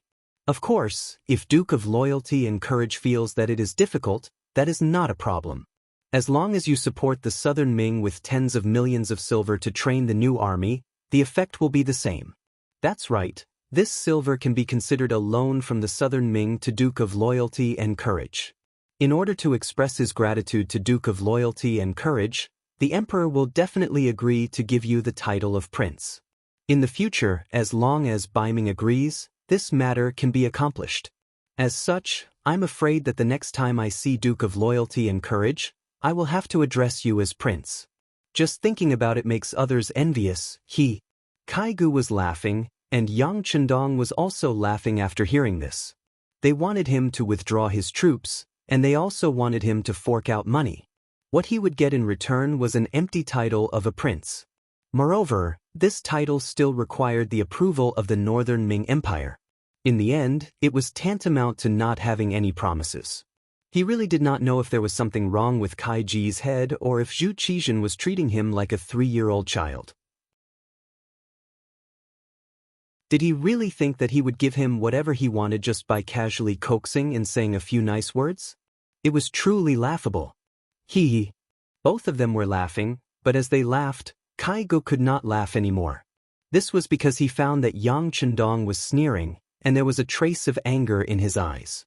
A murderous aura unconsciously wrapped around his body, as if he was being stared at by a wild beast. It made it difficult for him to breathe. Cold sweat unknowingly began to flow from his forehead. It must be said that Kaigu was also a person who knew martial arts. Normally, it would be difficult for 3 to 5 men to get close to him. If he had a long sword, he could even fight against 7 or 8 people.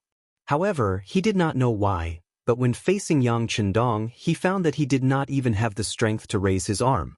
Did Emperor Ingzong say these words? After an unknown amount of time, Yang Chendong finally spoke again. When he spoke, the pressure suddenly decreased by a lot. At least, Kaigu felt that it was not so difficult to breathe.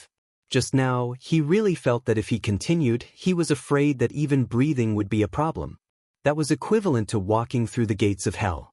He definitely did not want to experience that kind of feeling a second time. Of course, this was also Yang Chendong's intention.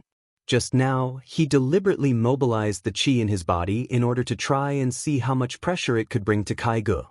Now, it seemed that he was very satisfied with the result. One must know that he only used less than 70% of his qi to make the other party unable to move. It could be imagined that if he used his full strength, the other party would only be lying on the ground now.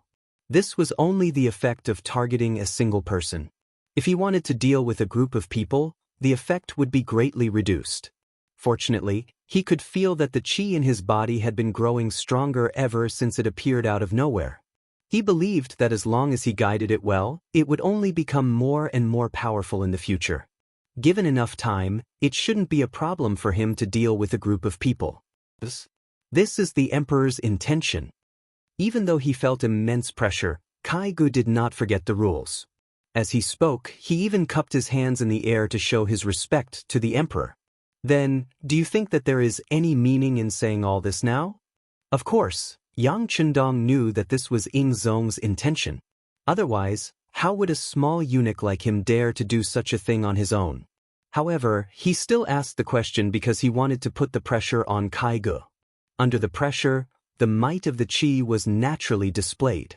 Kaigu shook his head. To be honest, I'm afraid that no one would expect the mercenary army to be so powerful that the Duke of Loyalty could pacify the Jiaoji army in such a short time. Looking at it this way, these requests are somewhat inappropriate. Kaigu also knew that when he said those words, he was going against the Emperor's orders. But there was no other way. The situation was stronger than the person, not to mention that Yang Chendong was sitting opposite him. After what happened just now, he was really afraid that if he said something wrong, Yang Chendong would directly kill him. Even though killing the Emperor's envoy was a huge matter, and it was normal for people to view it as a rebellion, it was even more normal for one's entire family to be executed. However, this also depended on who it was. With Yang Chendong and the powerful mercenaries behind him, he did not believe that Emperor Ingzong would be willing to offend people and avenge him for an imperfect person like him. Even if he did avenge him, so what? His own people were already dead, so there was no point in saying those things, right? Seeing that Kai Ge was still sensible, Yang Chendong nodded his head in satisfaction. He also intentionally retracted his aura so that Kai Ge would not feel so pressured. Then he said, "It's impossible to retreat from Jiaoji. Let's put it this way, when the war has reached this stage, it's no longer up to me to decide. The leader of the mercenary army has already started to interfere. He has set his sights on Jiaoji and wants to take it for himself. Of course, if Emperor Ingzong is unhappy, he can send troops to fight. I won't object to this."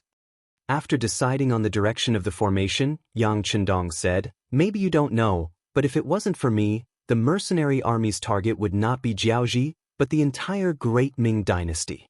You can also see how powerful the mercenary army is. They have such strength now." When he heard Yang Chendong say that the mercenary army's target was the Great Ming dynasty, Kai Ge was indeed a little afraid. If it was the Great Ming dynasty a few years ago, which was the Great Ming dynasty that had not experienced the changes of the earth and wood, it could still be said that they could wrestle with the mercenary army. After all, they did not have anything else, but they had a large territory and a large population. But now, the Great Ming dynasty was divided into north and south, and now there was the addition of Prince Min's forces. Emperor Ingzong himself was in a terrible fix. If the mercenary army joined in, the consequences could be imagined.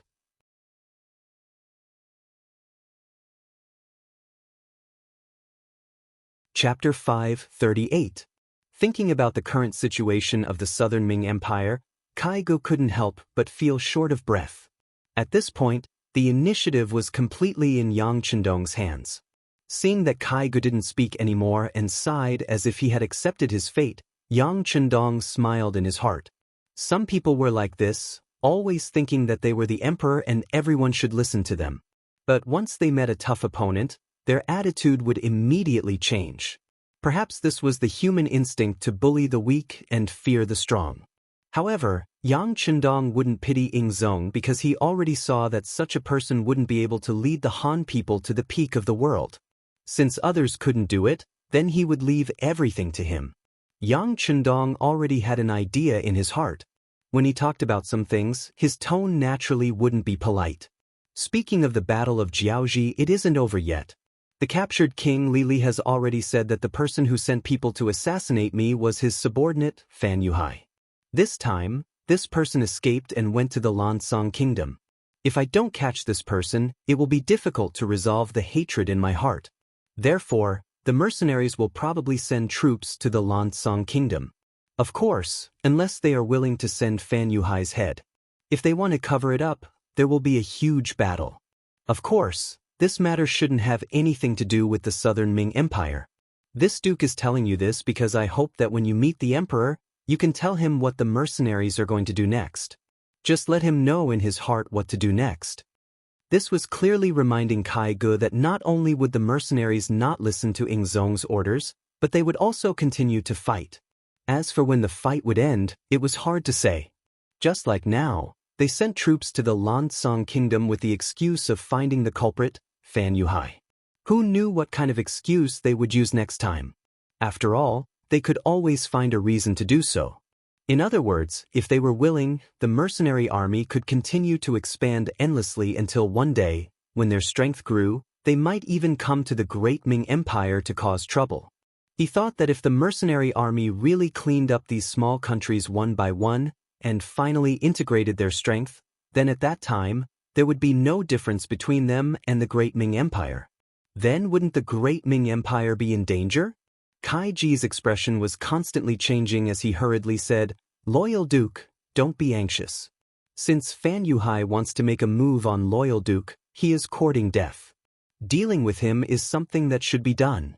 However, every grievance had its perpetrator, and every debt had its debtor. They would just have to look for whoever was responsible for it." The Lansong kingdom has always followed the lead of the Great Ming Empire. At the same time, They are also one of the vassal states of our great Ming Empire. I believe that as long as we reason with them and move them emotionally, they will definitely not cover up the existence of Fan Yuhai. Please give them some time to deal with this matter properly. I can try my best to help with this. After all, I am also a citizen of the great Ming dynasty. However, you should also know that we cannot delay for too long. If we delay for too long, once the leader of the mercenary army gets angry, I don't know what will happen. Yang Chendong nodded. He originally didn't have the intention to make a move on the Lansong kingdom immediately. It wasn't that he didn't have sufficient military strength, but if he didn't consolidate his rear, it would be easy for problems to arise. Right now, he needed to focus on how to turn Jiaoji into his rear base. Only after this base was stabilized, then he would proceed to the next step of expansion. Of course, if someone wanted to show off like a clown, then he wouldn't hold back. Naturally, other people wouldn't be able to see his thoughts, so he needed to use this opportunity to pressure the southern Ming Empire and Ying Zone. At the same time, it was also a method to numb the southern Ming Empire. He wanted to create a misconception that the strength of the mercenary army was limited. It was already very difficult for them to conquer Jiaoji, let alone the Lansong kingdom. This way, the southern Ming Empire might look down on the mercenary army, and this would create more time for him to develop. The matter regarding Jiaoji was settled just like that. In short, he couldn't return the money, and he believed that Ying Zong would accept this fact. However, there was nothing he could do even if Ying Zong didn't accept it. Would he really bring his troops over? Putting aside whether he had the strength to do so, if he really dared to do so, Min King and Bai Ming would definitely use this opportunity to deal with him. By then, the southern Ming Empire could only become history and disappear from the stage. After settling the matter of Jiaoji, Yang Chendong brought up the matter of Ying Zong wanting to borrow money. Envoy Kai, it's not impossible for the southern Ming Empire to borrow money, but there are two conditions. Kai Gu originally thought that with Yang Chendong's domineering attitude, he wouldn't be able to get the money. Now that he suddenly heard this, Kai Gu perked up. Please speak, Duke of Loyalty. First, the Yang family bank has to enter the southern Ming Empire and set up branches in some of the bigger cities. Only then can we better allocate the money and work for the southern Ming Empire. Second, even if we borrow money with collateral, we don't know what the southern Ming Empire will be willing to pay. If we don't have anything, this matter won't be easy to handle. Don't you think so? Yang Chendong looked at Kai Gu with a deadpan expression, as if he was doing business. As for the first condition, Kai Gu really couldn't say anything about the Yang family bank entering the southern Ming Empire. After all, if you wanted to ask someone for help, then it was normal for their bank to enter your territory. Not to mention, it was under the guise of working for the southern Ming Empire, so there was even less reason to reject it. As for the second condition, Kai Gu really didn't think about it. In his opinion, the emperor was giving you face by asking you to borrow money. Why would he ask for collateral? Of course, he wouldn't say such thoughts in front of Yang Chendong. Who knew if it would anger him? The feeling of being unable to breathe had not completely subsided, and he didn't want to feel it again. Therefore, after thinking for a while, Kai Gu asked, "Then I don't know what kind of collateral the southern Ming Empire needs to pay if they want to get the money? What kind of collateral do you have?" Yang Chendong didn't fall into the other party's trap. Instead, he held the initiative and asked back. Originally, Kai Gu wanted to wait for Yang Chendong to speak first and see what the other party liked. This way, he could bargain properly. However, he didn't expect that the other party would kick the question back to him. Instead, it made him fall into deep thought. Speaking of which, the matter of borrowing money with collateral was a common occurrence in the Ming Empire. Things like fields, houses, antiques from home, and women's jewelry were all common collateral. Even pawnshops were willing to accept these things in exchange for money to give to others. However, this time, the southern Ming Empire didn't need tens of thousands of silver, but tens of millions of silver. In the face of such a large amount, ordinary items naturally wouldn't be enough. This made things difficult for Kai Gu. He really didn't know what to do. Naturally, Kai Gu was just a mouthpiece. He didn't have the right to decide how this matter would develop. In the end, it would still be reported to Emperor. What he needed now was to figure out what could satisfy Yang Chendong and make him lend money to the Southern Ming Empire. Unable to think of a reason, Kai Gu showed a humble appearance and looked at Yang Chendong. He said, "Duke of Loyalty and Courage, don't tease me. We really don't understand these things. You just need to say something, and I will naturally report it to the emperor. He will be wise and make the final decision." Originally, he wanted to keep Kai Gu in suspense, but seeing that Kai Gu was really not good at this, Yang Chendong had to dispel the idea of letting the other party guess. He said, "To be honest, there is indeed nothing in the Southern Ming Empire that the mercenary leader would like." Min Wang and Bai Ming are eyeing covetously from the side. "Even if you are willing to give us land, I think the mercenary leader may not agree. Moreover, you don't want the mercenaries to intervene in the internal affairs of the great Ming Empire." He. Kai Gu smiled awkwardly. What a joke. Land was the foundation of a country. Even if the mercenaries wanted it, Zhu Qizhen wouldn't give it to them. Besides, the Southern Ming Empire was already chaotic enough. If the mercenaries were to intervene at this time, wouldn't it be even more chaotic? Looking at Kai Ji's obviously fawning smile, Yang Chendong knew that he had spoken the other party's mind. He continued, "This time, the amount of money that Ingzong needs is really too much. If it's converted into antiques and similar items, it would probably be an astronomical figure. You can't afford it." Kai Gu nodded and said, "The emperor is very generous to us servants. Usually he would reward us with a lot of things. Now that there are years of wars, the national treasury is already empty." Yang Chendong nodded to show that he understood. He hesitated and said, "Since the land is useless and there are no antiques, then I really don't know what is valuable. I'm afraid this matter is not easy to handle." Yang Chendong revealed an awkward expression and even had the intention of retreating. Kai Gu saw all of this and couldn't help but feel his heart tighten. This time he was ordered to come here. The matter of the Jiaoji armistice had already failed. If he couldn't handle the matter of the silver, he could imagine what would be waiting for him when he returned to Nanjing. At this moment, he was no longer thinking about meritorious service. He was thinking about how to deal with this matter. The best result was that he didn't do anything. Therefore, he absolutely couldn't let any accidents happen to the Silvertails. He immediately said to Yang Chendong with a bitter face, "Please don't, Duke Shongdan. No matter what, our great Ming dynasty is still a powerful country. We have a large territory and a large population. It's just a few tens of millions of taels of silver. As long as the wind is calm and the world is peaceful, it won't be long before we can earn these taels of silver."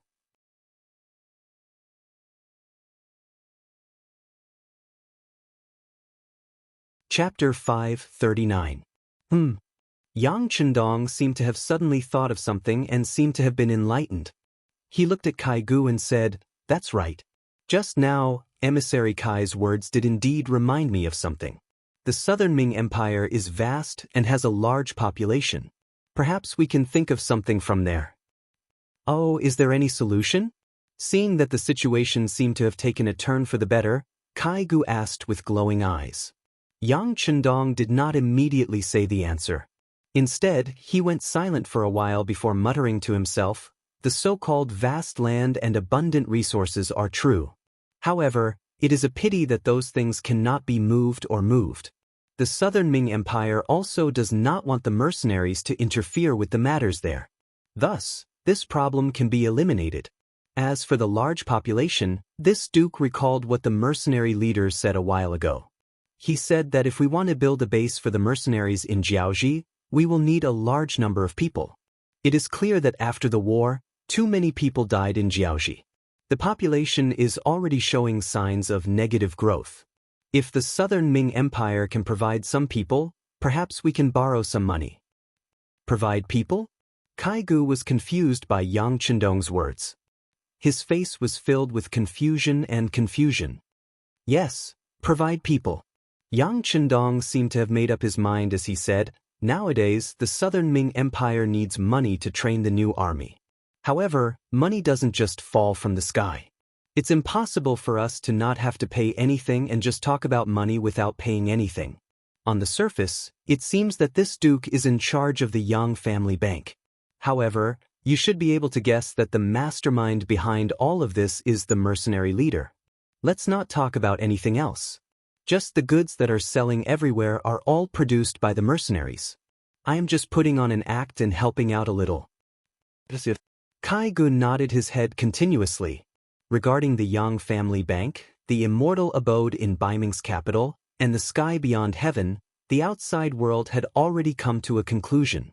They also believed that these achievements had nothing to do with Yang Chendong. After all, he was so young and the Yang family's background was so clean. How could so many good things suddenly appear in the world? There was only one explanation. There was someone else behind this, and this person was most likely the mysterious mercenary. Now that Yang Chendong had explained himself, the result was the same as everyone else's guess. It was no wonder that Kai Gu kept nodding at this time to express his agreement. Seeing that Kai Gu agreed with him, Yang Chendong knew that the matter was almost done. Striking while the iron was hot, he said, "Most of the money in the Yang family's bank is from mercenaries. If you want to borrow money from them, you will have to get their permission. In other words, you need to give them something that will satisfy them. If that's the case, the only thing you can offer is your large population. How about this? There's no need for any collateral. The Southern Ming Empire will provide the manpower, and we'll provide the money. Let's just do the transaction." Trading people? But I don't know what the rules are. Kai Gu was a little confused by Yang Chendong's words, and his face was in a state of confusion. It must be said that there were indeed cases of human trafficking among the people. However, it was mostly due to the lack of servants in large families. Only then would they occasionally buy some. It was normal to say a dozen more, or a few less. The amount of money traded was also very limited. It could be as small as a few silver taels, or as large as a few hundred silver taels. But this time, the Southern Ming Empire needed tens of millions of silver taels. How many people would they need to buy? Seeing Kai Ji's doubts, Yang Chendong explained, "Human trafficking has been going on since ancient times. I don't think there's a need for me to say anything about it. The only problem with this transaction is that the Southern Ming Empire needs too much money. Naturally, the amount of people needed to be traded must be large. How about this? I will make the decision for the leader of the mercenaries, my brother. We will use 20 silver taels to buy a woman from our great Ming Empire.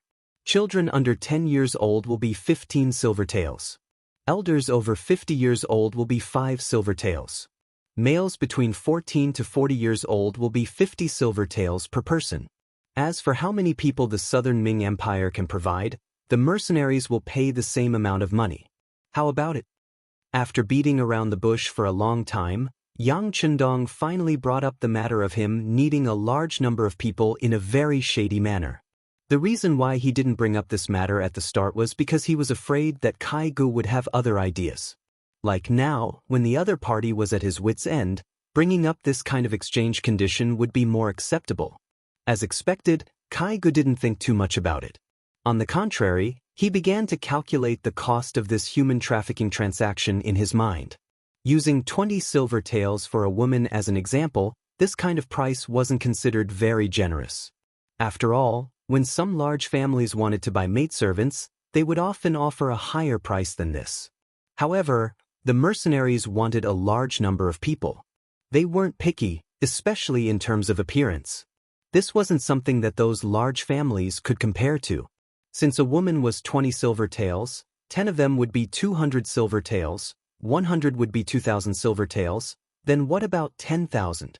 What about 100,000? Wouldn't that be 2 million taels? In addition to the elderly and children, 100,000 would be another 2 million taels. The existence of these people wouldn't be of much use to the great Ming Empire. On the contrary, their existence was mostly a waste of food. If these people could be thrown out, then wouldn't the Southern Ming Empire be able to save a lot of resources? Not to mention, a young man would be worth 50 silver taels. 100,000 people would be a total of 5 million taels. Speaking of which, What the Southern Ming Empire had the most right now was naturally the population. Especially with the Min King's rebellion, many refugees from Yunnan, Guangxi, and Guangdong were heading towards Nanjing. On the way here, Kai Gu saw countless refugees. With a rough estimate, the population was at least 1 to 2 million. If all these people were traded to the mercenaries, how much would it be worth? Wouldn't the money for the training of the new army be easily gathered? Not to mention that the mission would be completed, it would also reduce the pressure on the Southern Ming Empire. Wasn't this killing 2 birds with 1 stone? Presumably, after the mission was completed, the emperor would definitely look at him in a new light. The more he thought about it, the more excited Kai Ji's heart became. When he looked at Yang Chendong, there was a burning feeling in his eyes. Duke Zhongdan, I wonder if there is a limit to this transaction? There is no limit. It depends on how much money you need and how many people you can provide. Of course, there's one thing that needs to be said, and that is that we won't force you to buy them. You shouldn't force us to sell them to you either. If you force them and they try to escape or commit suicide on the way here, then we won't take the blame. Those people's bodies still have to be sent back, and the money has to be returned. Otherwise, if we anger the mercenaries, it won't be good for anyone. Yang Chendong had to make things clear. He understood the way the Southern Ming Empire did things. In order to achieve their goal, they would do anything. If they really sent some weak and sick people to his side and kept all the good seedlings, then who knew how many families would be broken up? Under such circumstances, would the Han people who were traded be able to stay and work at his side with peace of mind? If that was the case, it would take a lot of energy to do the ideological work of these people every day. In order to prevent such a thing from happening, some ugly things must be said first. Of course, our Southern Ming Empire won't do such a despicable thing. Kai Gu quickly waved his hand, although he did have such an idea. In fact, similar things would happen in the process of trading people, but it really couldn't be done too much. Otherwise, angering the mercenaries really wouldn't be beneficial. That's good. Since Envoy Kai knows how to handle this matter, then I won't say anything more. This is the matter. You can go back and reply to the emperor. If you agree, the Yang family bank will first enter Nanjing City, Songjiang Prefecture, and Jianing Prefecture, then the trade will be carried out there. In the end, all the people will be transported to the Songjiang Prefecture's dock. There will be mercenaries there to accept the people. You can take the silver from the Yang family bank in the 3 places through the bills issued by them. After Yang Chendong gave the method and process of the trade, he made a request. These 3 newly opened Yang family bank, I need my 4th brother to manage. I know that he should be in Nanjing's capital now. It should be easy to find him. His 4th brother was Yang Chendong. Previously, Zhu Qizhen wanted to use this person to threaten Yang Chendong. But now that everyone was cooperating, the so-called threat no longer existed. With Kai Ji's identity, he naturally knew about Yang. Before he came, the emperor had ordered that if the Duke of Loyal Courage asked about this matter, he had to explain it well. He had to say that he liked Yang's ability and wanted him to go to the capital to be an official. In short, this matter could not cause displeasure between both sides. Now that Yang Chendong did not delve into what was going on, he naturally would not deliberately mention this matter. He immediately nodded, indicating that there was no problem. Yang Chendong only mentioned the matter of his 4th brother. He believed that with Kai Ji's intelligence, he would know how to reply to Zhu Qizhen. As for the matter of him wanting to be conferred the title of king, he did not mention it again. Now was not the time to force him. It was better to get a large number of people first. As for the other matters, he believed that when the conditions were right, success would follow naturally. The meeting between the 2 sides went smoothly. Kai Gu was also very satisfied. After he said what he needed to say, he stood up and bid farewell. Now that the war in Jiaoji was over, but it seemed that the mercenaries did not have any intention of letting go. They still wanted to use the Lansong kingdom to attack. He needed to report this matter to Ingzong and make a decision as soon as possible. There was also the matter of the population trade. After all, if he got the silver first, he could train the new army first. The South Ming Kingdom would be able to reach the moment of strength earlier.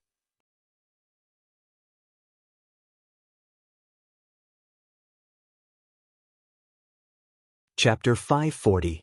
Kaigu, who knew that there was no time to lose, packed up his luggage after leaving Yang Chendong's residence.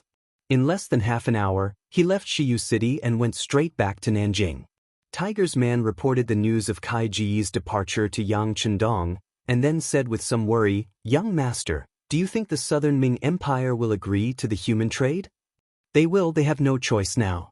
Besides, there are wars everywhere, and now there are many refugees. They are still worried about how to solve this matter.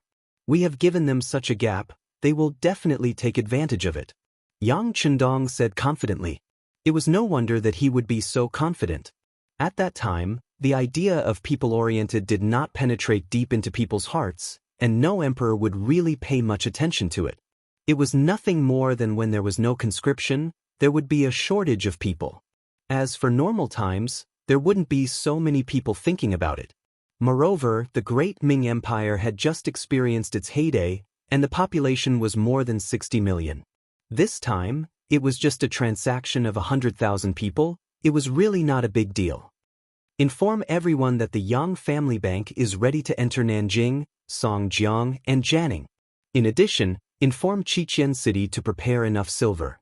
If there is not enough silver when the transaction is done, it will be a joke. Yang Chendong gave an order to Tiger's man. The bank was newly established, and the silver reserves were naturally needed. However, relying on the Baiming Yang Family Bank was obviously not enough to support the overall situation. Fortunately, Qiqian City had already accumulated a lot of gold and silver. Not to mention how much profit the Navy could make from controlling this sea area, the advanced products produced by the factories were in short supply once they were shipped out, and they could all be sold at a high price. How could there be a shortage of silver? Tiger's man left, leaving Yang Chendong standing in the yard with an indifferent expression. This human trade was originally part of his plan, but he hadn't figured out how to do it. Kai Ji's appearance gave him a chance to do it openly. It could be imagined that once there were enough Han people, the road of expansion could continue. Otherwise, they could only fight for the country and not defend it. This kind of expansion would lose its meaning. Of course, it would take some time for the human trafficking to be completed. What he needed to do now was to settle the matter in Jiaoji. How to stabilize the hearts of the people and how to make this place a bridgehead for the mercenaries to attack and retreat was the focus of the recent work. Call Kongjie and Xianxia here. Yang Chendong thought about the importance of talents, so he thought of the two political commissars. Beta Persei responded and turned to leave. Only Yang Chendong's figure was left in the courtyard, standing between heaven and earth. With the arrival of the mercenaries and 45,000 educated youths, the situation in Shiyu City had undergone earth-shattering changes. The streets were much cleaner than usual. There were more shops in the city that could be freely traded. The granaries in the city were also completely opened, allowing the people to trade freely. There were many more patrolling soldiers on the streets to ensure the stability of law and order. At the same time, there were also some criminals who wanted to fish in troubled waters, so that the safety of the people could be better maintained. To be able to restore the city that was originally damaged by the war, especially the destruction caused by the mortar shells, in such a short period of time, it was naturally beneficial to the joint efforts of everyone. Among them, the two political commissars who were in charge of political work were especially important. Under Yang Chendong's request, the political workers not only needed to be able to stabilize the morale of the army during wartime, but also needed to display their unique abilities in the city's construction. In this regard, Kongjie and Xianxia did very well. Under their command and leadership, the political workers at all levels in the army displayed their abilities. Shiyu City could be said to be changing every day. Just when the two were busy, a member of the second guard squad found the two political commissars and said that the sixth young master wanted to see them. The members of the guard squad had long been in the eyes of the officers at all levels, so they naturally recognized them. Seeing the person coming, the two political commissars did not say anything. After handing over the matters at hand, they followed the person to the temporary palace in the city. In the same courtyard, Yang Chendong had some fruits and tea on the table in front of him. Seeing the two political commissars coming over under the lead of Beta Persei, Yang Chendong smiled and waved at them. Come, sit here. Xianxia and Xianxia were somewhat flattered and hurriedly stepped forward, then each found a seat and sat down. The Jiaoji kingdom was destroyed so quickly. Not to mention others, even the mercenary officers did not expect it. Because of this, Yang Chendong was once again a legend. While his glorious image was deeply rooted in people's hearts, it also made people look up to him even more. Sensing the nervousness of the two political commissars, Yang Chendong laughed and said, "Relax, you don't have to be so nervous here. This time, I called you over because I know you've worked hard. Let's relax and have a casual chat." Xianxia and Xianxia did not really think that the sixth young master called them over for a chat. The two of them sat there and looked at each other, then said in unison, "Sixth young master, if you have anything to say, just say the word."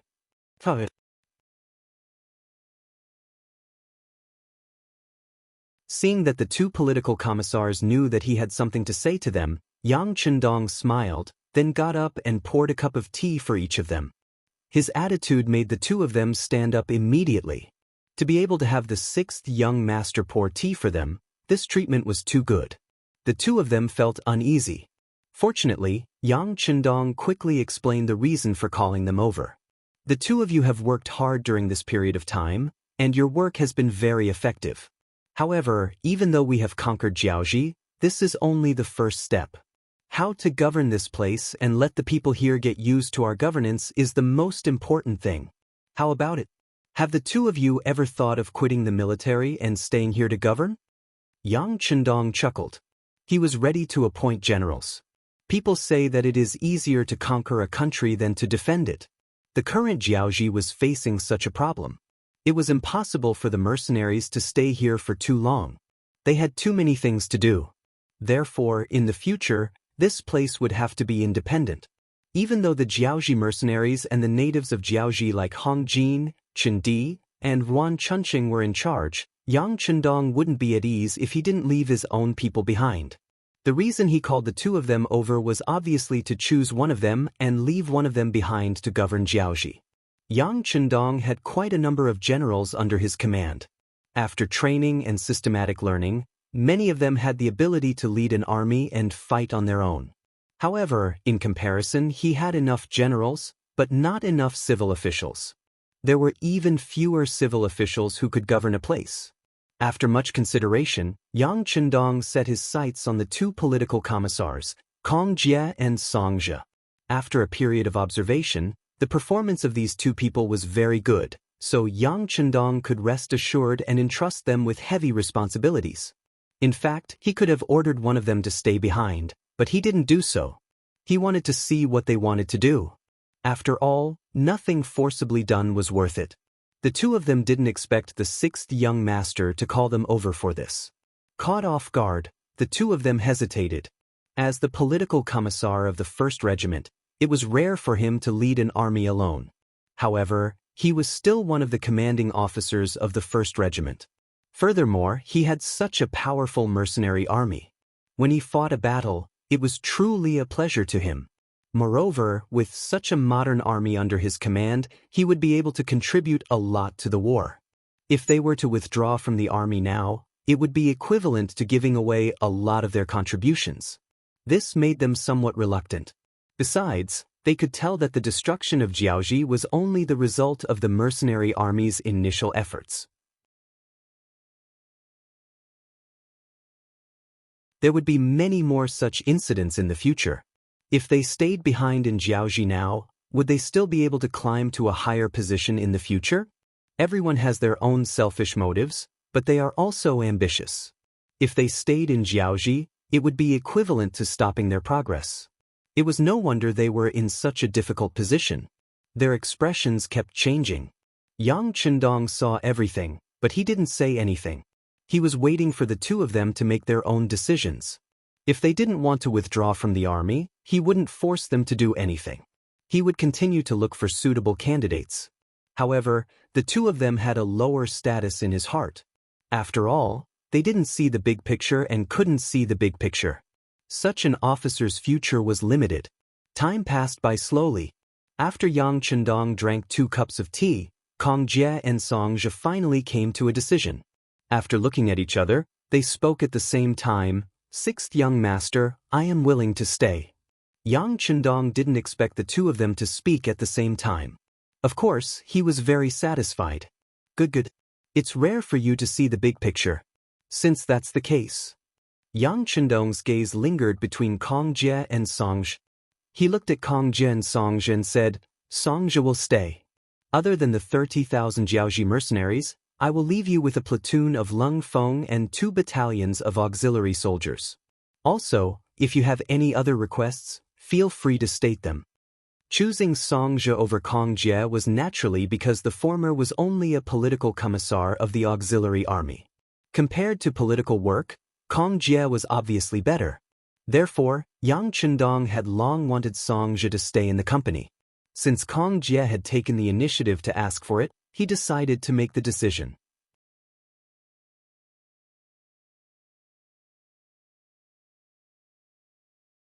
Chapter 541. It was reasonable that Xianxia was willing to stay. He was only the political commissar of the auxiliary division. Even though he was doing a good job, he still needed some free time to be promoted to political commissar of the Cold Vanguard Regiment. Since there was no room for him to rise in the military, he might as well take up a position in the local government first. The sixth young master was the one who suggested this. Xianxia was sure that the other party would take note of his tactfulness. If there were any good opportunities in the future, the other party would surely remember him. As for the other requests, Xianxia thought about it carefully and made a suggestion. "Sixth young master, if it's possible, I hope to open a young family bank in Jiaoji. Although I haven't done any management work, I think Jiaoji should be built into a commercial center that radiates to the surrounding areas. If that's the case, it's necessary to have a young family bank to manage the finances." Over the past few days, a lot of resources had been shipped to Shiyu City from the sea. Most of them were clothing, food, shelter, and transportation. The clothing was mainly of various styles. Since this place was going to be managed by the mercenaries in the future, the clothes worn by the people would have to be changed to be more Chinese. They would have to change into traditional Chinese clothing. At the very least, they would have to change from a visual perspective. Fortunately, the garment factory in Xichen City had expanded in scale. It wasn't too difficult to satisfy the needs of Jiaoji. As for the food, it was naturally a large amount of potatoes. Even though it was a little boring to eat them all the time, it was enough to satisfy one's hunger. A person would only have the energy to do more things after eating a full meal. As long as they could endure this period of time, more land in Jiaoji would be developed. With more land, not only would they be able to be self-sufficient in terms of food, they might even be able to supply other places. As for the living, it was even simpler. They would have to build more houses. Xichen City would provide some cement. In addition, there were many mountains, forests, and trees in the vicinity of Jiaoji. Building more houses wouldn't be a problem. The last line was related to the problem of road construction. After all, there was a limit to the production of cement. Therefore, they would first have to level the roads between the cities. Then a cement factory would be built in Jiaoji. Slowly, the main road here would be paved with cement. With the development of transportation, there was naturally no problem for commerce to flourish. Yang Chendong had already made certain arrangements before entering Jiaoji. Now, he just had to do things step by step. Xianxia, who knew a little about these things, only needed to follow the plan. However, before the troops and horses were mobilized, the provisions had to be mobilized first. In order to build a place, the most important thing was money. That was why he proposed to set up a young family bank here. As long as there was a bank, the initial funds could be operated in the form of loans. When there was money in the future, it could be slowly repaid. Sure. Yang Chendong nodded and agreed after Xianxia finished speaking. Setting up a young family bank in Jiaoji was part of his plan. Even if Xianxia didn't mention it, he would have arranged for someone to do it. Then I have no further questions. Xianxia quickly nodded. Since the sixth young master had already arranged everything, there wasn't much for him to consider. As for whether he would encounter problems in his work in the future, he would just have to deal with them when he encountered them. But If there's anything else, you can send someone to contact me. I will settle it for you. Yang Chendong didn't have the experience of building a small country. Therefore, he couldn't overthink everything. Therefore, he gave Songjia the privilege of being able to contact him at any time. The matter was finally settled. Songjia became the temporary person in charge of Jiaoji, and Chang Qinhao became the first chairman of the Chamber of Commerce. Yang Chendong hoped that the two of them could work together to transform Jiaoji into a truly prosperous place. The matter of Jiaoji could be put aside for now. Yang Chendong set his sights on the neighboring Lansong kingdom. Fan Yuhai brought 20,000 Jiaoji elites and fled to this kingdom. Logically speaking, this was a good excuse to launch a military attack on the Lansong kingdom. Just like when he dealt with Jiaoji previously, he was here under the banner of the Southern Ming Emperor, and also to avenge the assassination attempt on his life. With enough justification, he had a good reason to attack. Now that he had an excuse to deal with the Lansong kingdom, Yang Chendong really wanted to lead the mercenaries to annihilate the kingdom. Unfortunately, before Yang Chendong could decide what to do, the Lansong kingdom had already sent someone to inform him that they were encircling Fan Yuhai's troops. They would definitely give the mercenaries and the Duke of Loyalty of the Great Ming Dynasty an explanation. Initially, he thought that it would be too big of a step to make a move on the Lansong kingdom before Jiaoji was stabilized. Since there was no excuse to attack, Yang Chendong could only wait and observe. At the same time, he used this opportunity to train his troops. Speaking of which, in the Battle of Jiaoji, there were too many auxiliary soldiers who contributed greatly and earned the right to be promoted to the Cold Vanguard. At the same time, there were also many temporary auxiliary soldiers who performed well and earned the right to be promoted to auxiliary soldiers. Now, the military was focused on this matter. Even the political commissar of the Cold Vanguard Regiment, Kong Jie, was no longer busy with the construction of Jiaoji. Instead, he started to organize the promotion assessment. Everyone was busy. Yang Chendong brought the first and second guards to join the assessment team. He acted as an invigilator to assess the outstanding soldiers who were promoted from auxiliary soldiers to Cold Vanguard. Southern Ming capital, Nanjing City. Kai Gu, who was covered in dust, rushed back. As soon as he entered the city, before he could even take a sip of water, an embroidered uniform guard appeared in front of him and brought him to Zhu Qizhen of the Ying sect. "Beloved Minister Kai, how did it go?" Zhu Qizhen asked anxiously when he saw Kai Gu in the side hall of the palace. In the side hall, Chao Jixiang, Qian Sengliang, Kai Zhong, and a few other eunuch leaders were also present. Kai Gu knelt on the ground and recounted everything he had seen and heard along the way, including the current situation of Jiaoji.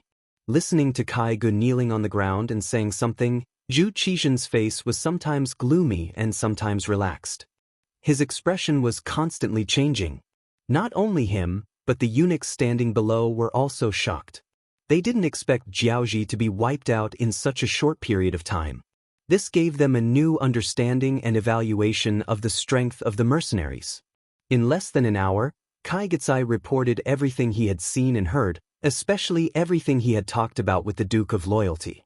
Then he kowtowed to the ground with a respectful expression, waiting for the emperor to deal with him. Jiaoji was destroyed just like that, and Lily was captured alive? Zhu Qizhen said in a daze. It could be seen that the high and mighty Zhu Qizhen's expression wasn't too good. Even when the Great Ming Dynasty was at its peak, it was impossible for them to crush Jiaoji like they did with the mercenaries. Perhaps the Great Ming Dynasty's ideology of moderation played a role in this. They never had the thought of destroying other countries. But no matter what, they couldn't do anything to Jiaoji. Now, however, the mercenaries easily destroyed them. Even the old King Lily fell into the hands of the mercenaries and became their prisoner. Judging others by their own standards, how could he not feel a trace of sadness when he thought about such a thing? If the mercenaries could destroy Jiaoji so easily, wouldn't it be a huge headache if they became the enemy of the Great Ming Dynasty? What was going on with Yang Chendong? Why didn't he see that he had this kind of ability before? Was it really just a coincidence that he saved the mercenary leader who had never appeared before, and that's how he gained his current power? At this moment, countless thoughts appeared in Zhu Qizhen's mind. He actually felt a faint sense of worry in his heart. Zhu Qizhen was speechless for a long time. Chao Jixiang, who was at the side, saw this and guessed the reason. This was also a skill of the head eunuch. If he couldn't guess the emperor's thoughts, he wouldn't be far from being marginalized. In the eyes of the eunuchs, the emperor was their sky and their earth. Naturally, no accidents could happen to him. Chao Jixiang only hesitated for a moment before advising, "Your Majesty, Jiaoji is a small country with a population of less than 2 million. Compared to the great Ming dynasty, its cities are like fireflies competing with the bright moon. How can they be compared to the sun? Even if the mercenaries came to occupy our great Ming dynasty, they wouldn't have the strength to do so. It's just that the mercenaries reminded us that we have to become stronger ourselves." The first part of his words was to enlighten Zhu Qizhen, while the latter part was hinting at him. Sadness wouldn't solve the problem. Only by developing oneself and strengthening oneself would one be able to do so. To be able to become the emperor, one's wisdom was naturally not something ordinary people could compare to. Just now, he couldn't think straight, which was why he revealed a worried expression. Now that he heard Chao Jixiang's reminder, he thought about his own advantage. If he had to make an analogy, they were like an elephant and the mercenaries were like a poisonous snake. No matter how big the other party's appetite was, they wouldn't be able to swallow him in one gulp. That would only cause indigestion. Otherwise, when he dealt with the Huang bandit army, wouldn't he have taken the opportunity to do something to the southern Ming dynasty? However, they didn't. This was already very clear. Of course, the other party's strength could increase at any time. If he couldn't grasp this opportunity to help the southern Ming dynasty rise, then it would be hard to say what would happen in the future. Zhu Qizhen, who had made up his mind to become stronger, seemed to be filled with energy at this moment. Looking at the kneeling Kai Gu, he said, "Dear Minister Kai, please repeat the conditions that the Duke of Loyalty and Courage mentioned."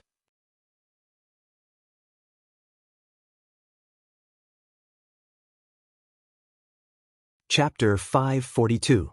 Yes, Your Majesty. Kai Gu nodded and repeated Yang Chendong's request. In the following time, Zhu Qizhen and the eunuchs discussed how much money they needed to train the new army and how many people they needed to trade. Just as Yang Chendong had expected, Zhu Qizhen did not pay much attention to population. Especially after Yunnan, Guangxi, and Guangdong were occupied by the Min King's forces.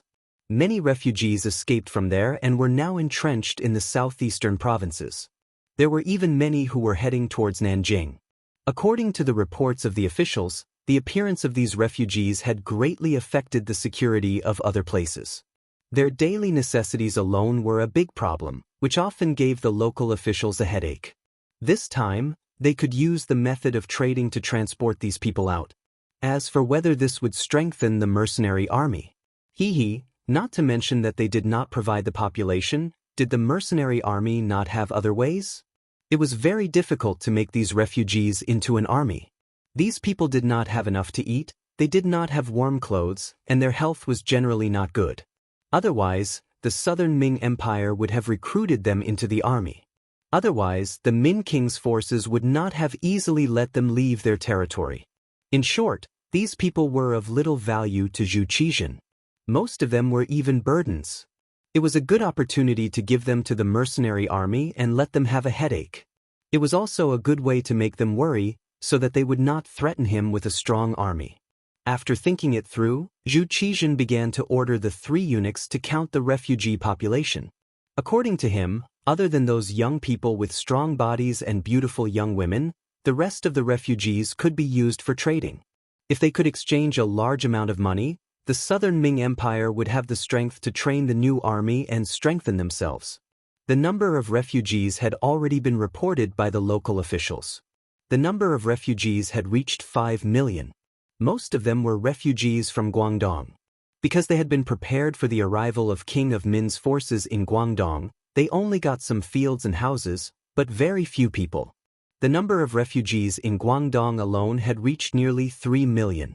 Among the 5 million people, the ratio of women and men was almost equal, each taking up a third. The ratio of old people and children was also almost equal, each taking up a sixth. With this calculation, a rough result could be obtained from the accounts. The women had about 1.5 million, each 20 taels of silver, which was 30 million taels of silver.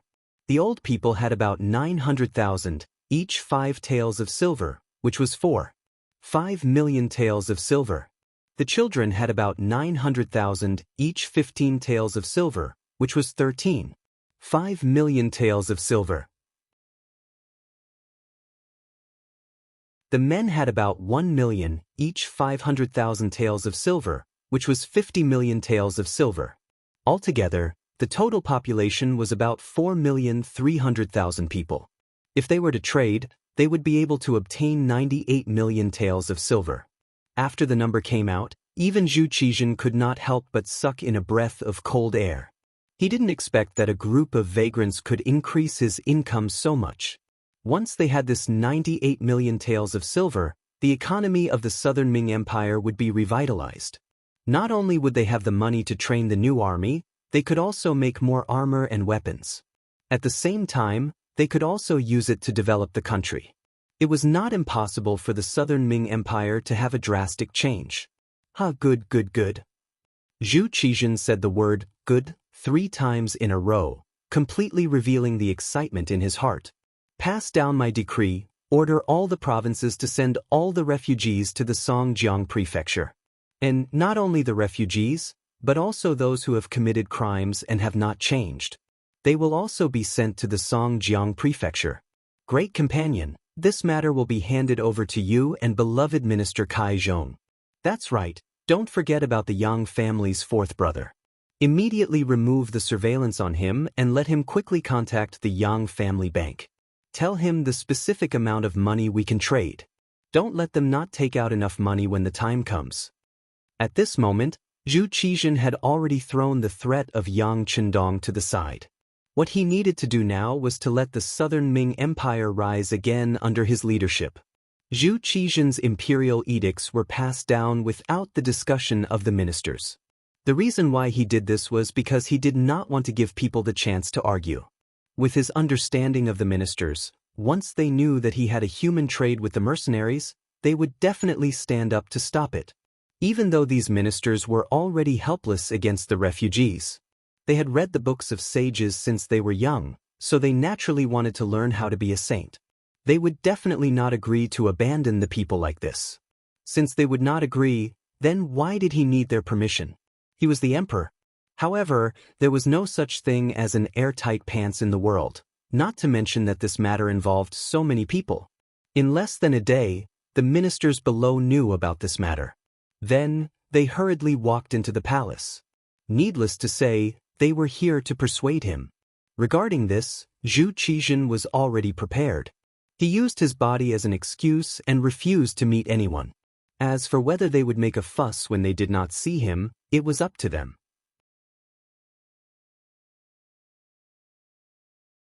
If it were not for the Southern Ming Empire's ancestral teachings that there was no need to punish a doctor, he really did not mind looking for a few people at this time to kill the prestige of those ministers who only knew how to eat, drink, and enjoy every day and were useless at critical times.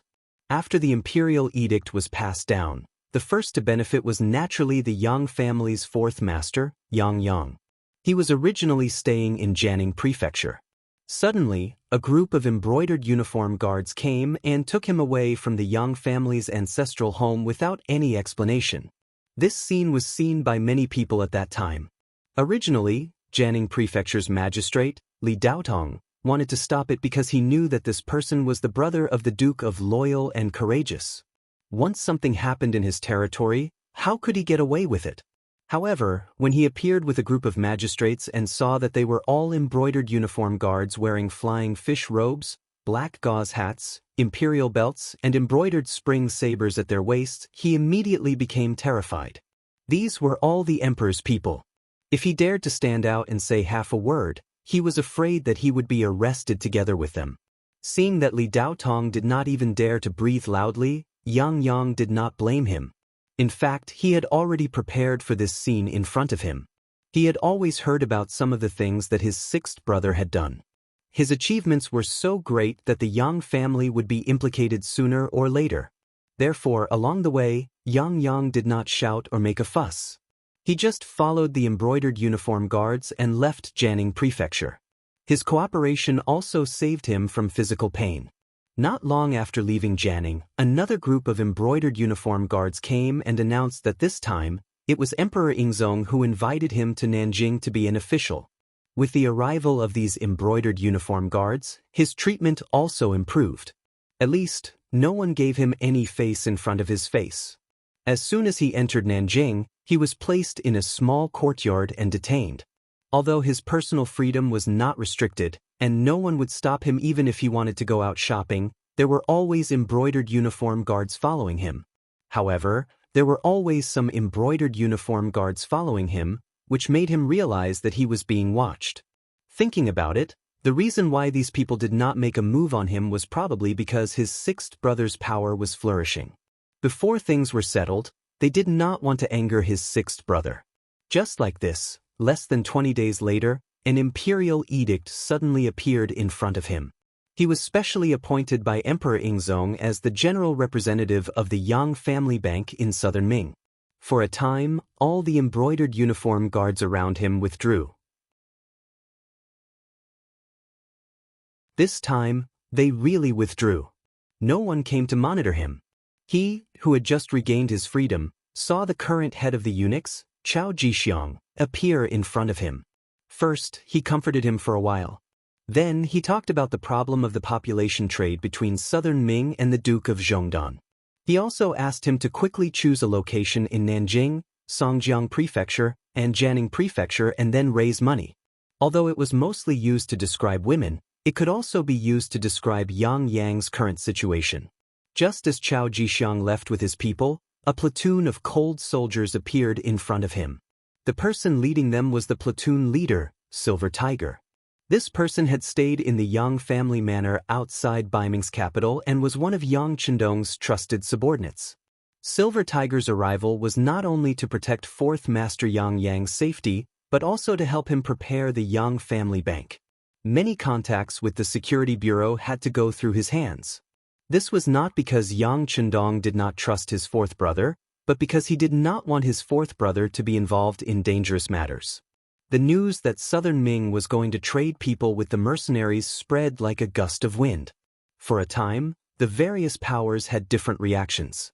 When the news reached Baiming, Zhu Qiyu, who was the acting head, was silent at first. Then he loudly reprimanded Zhu Qizhen in front of his civil and military officials. Since the founding of the Great Ming, our Great Ming has benefited tens of thousands of people. We are determined to let them live a good life. When did we ever trade people? This Zhu Qizhen clearly doesn't care about the rules of our ancestors. At this moment, Zhu Qiyu was already on the same level as Zhu Qizhen. He no longer called him Great Master Ing like before. At the very least, he would call him Elder Cousin. Instead, he directly called him by his name. Zhu Qiyu sat on the golden dragon throne and raged. The officials below all lowered their heads and did not say anything. When the Great Ming was first established, there were indeed some rules. For example, there were no political marriages, no tribute, the Son of Heaven guarded the country, the king died for the country, and so on. This was already a lot more unyielding compared to other dynasties. However, there was no such thing as trading people was prohibited in these rules. Not to mention, in order to survive, the southern Ming even gave the title of king with a different surname. What did it matter if they traded people for military funds? You're tuning in to the Wang Lin's Journey YouTube channel. Don't forget to subscribe and join us on this journey to catch the most captivating stories.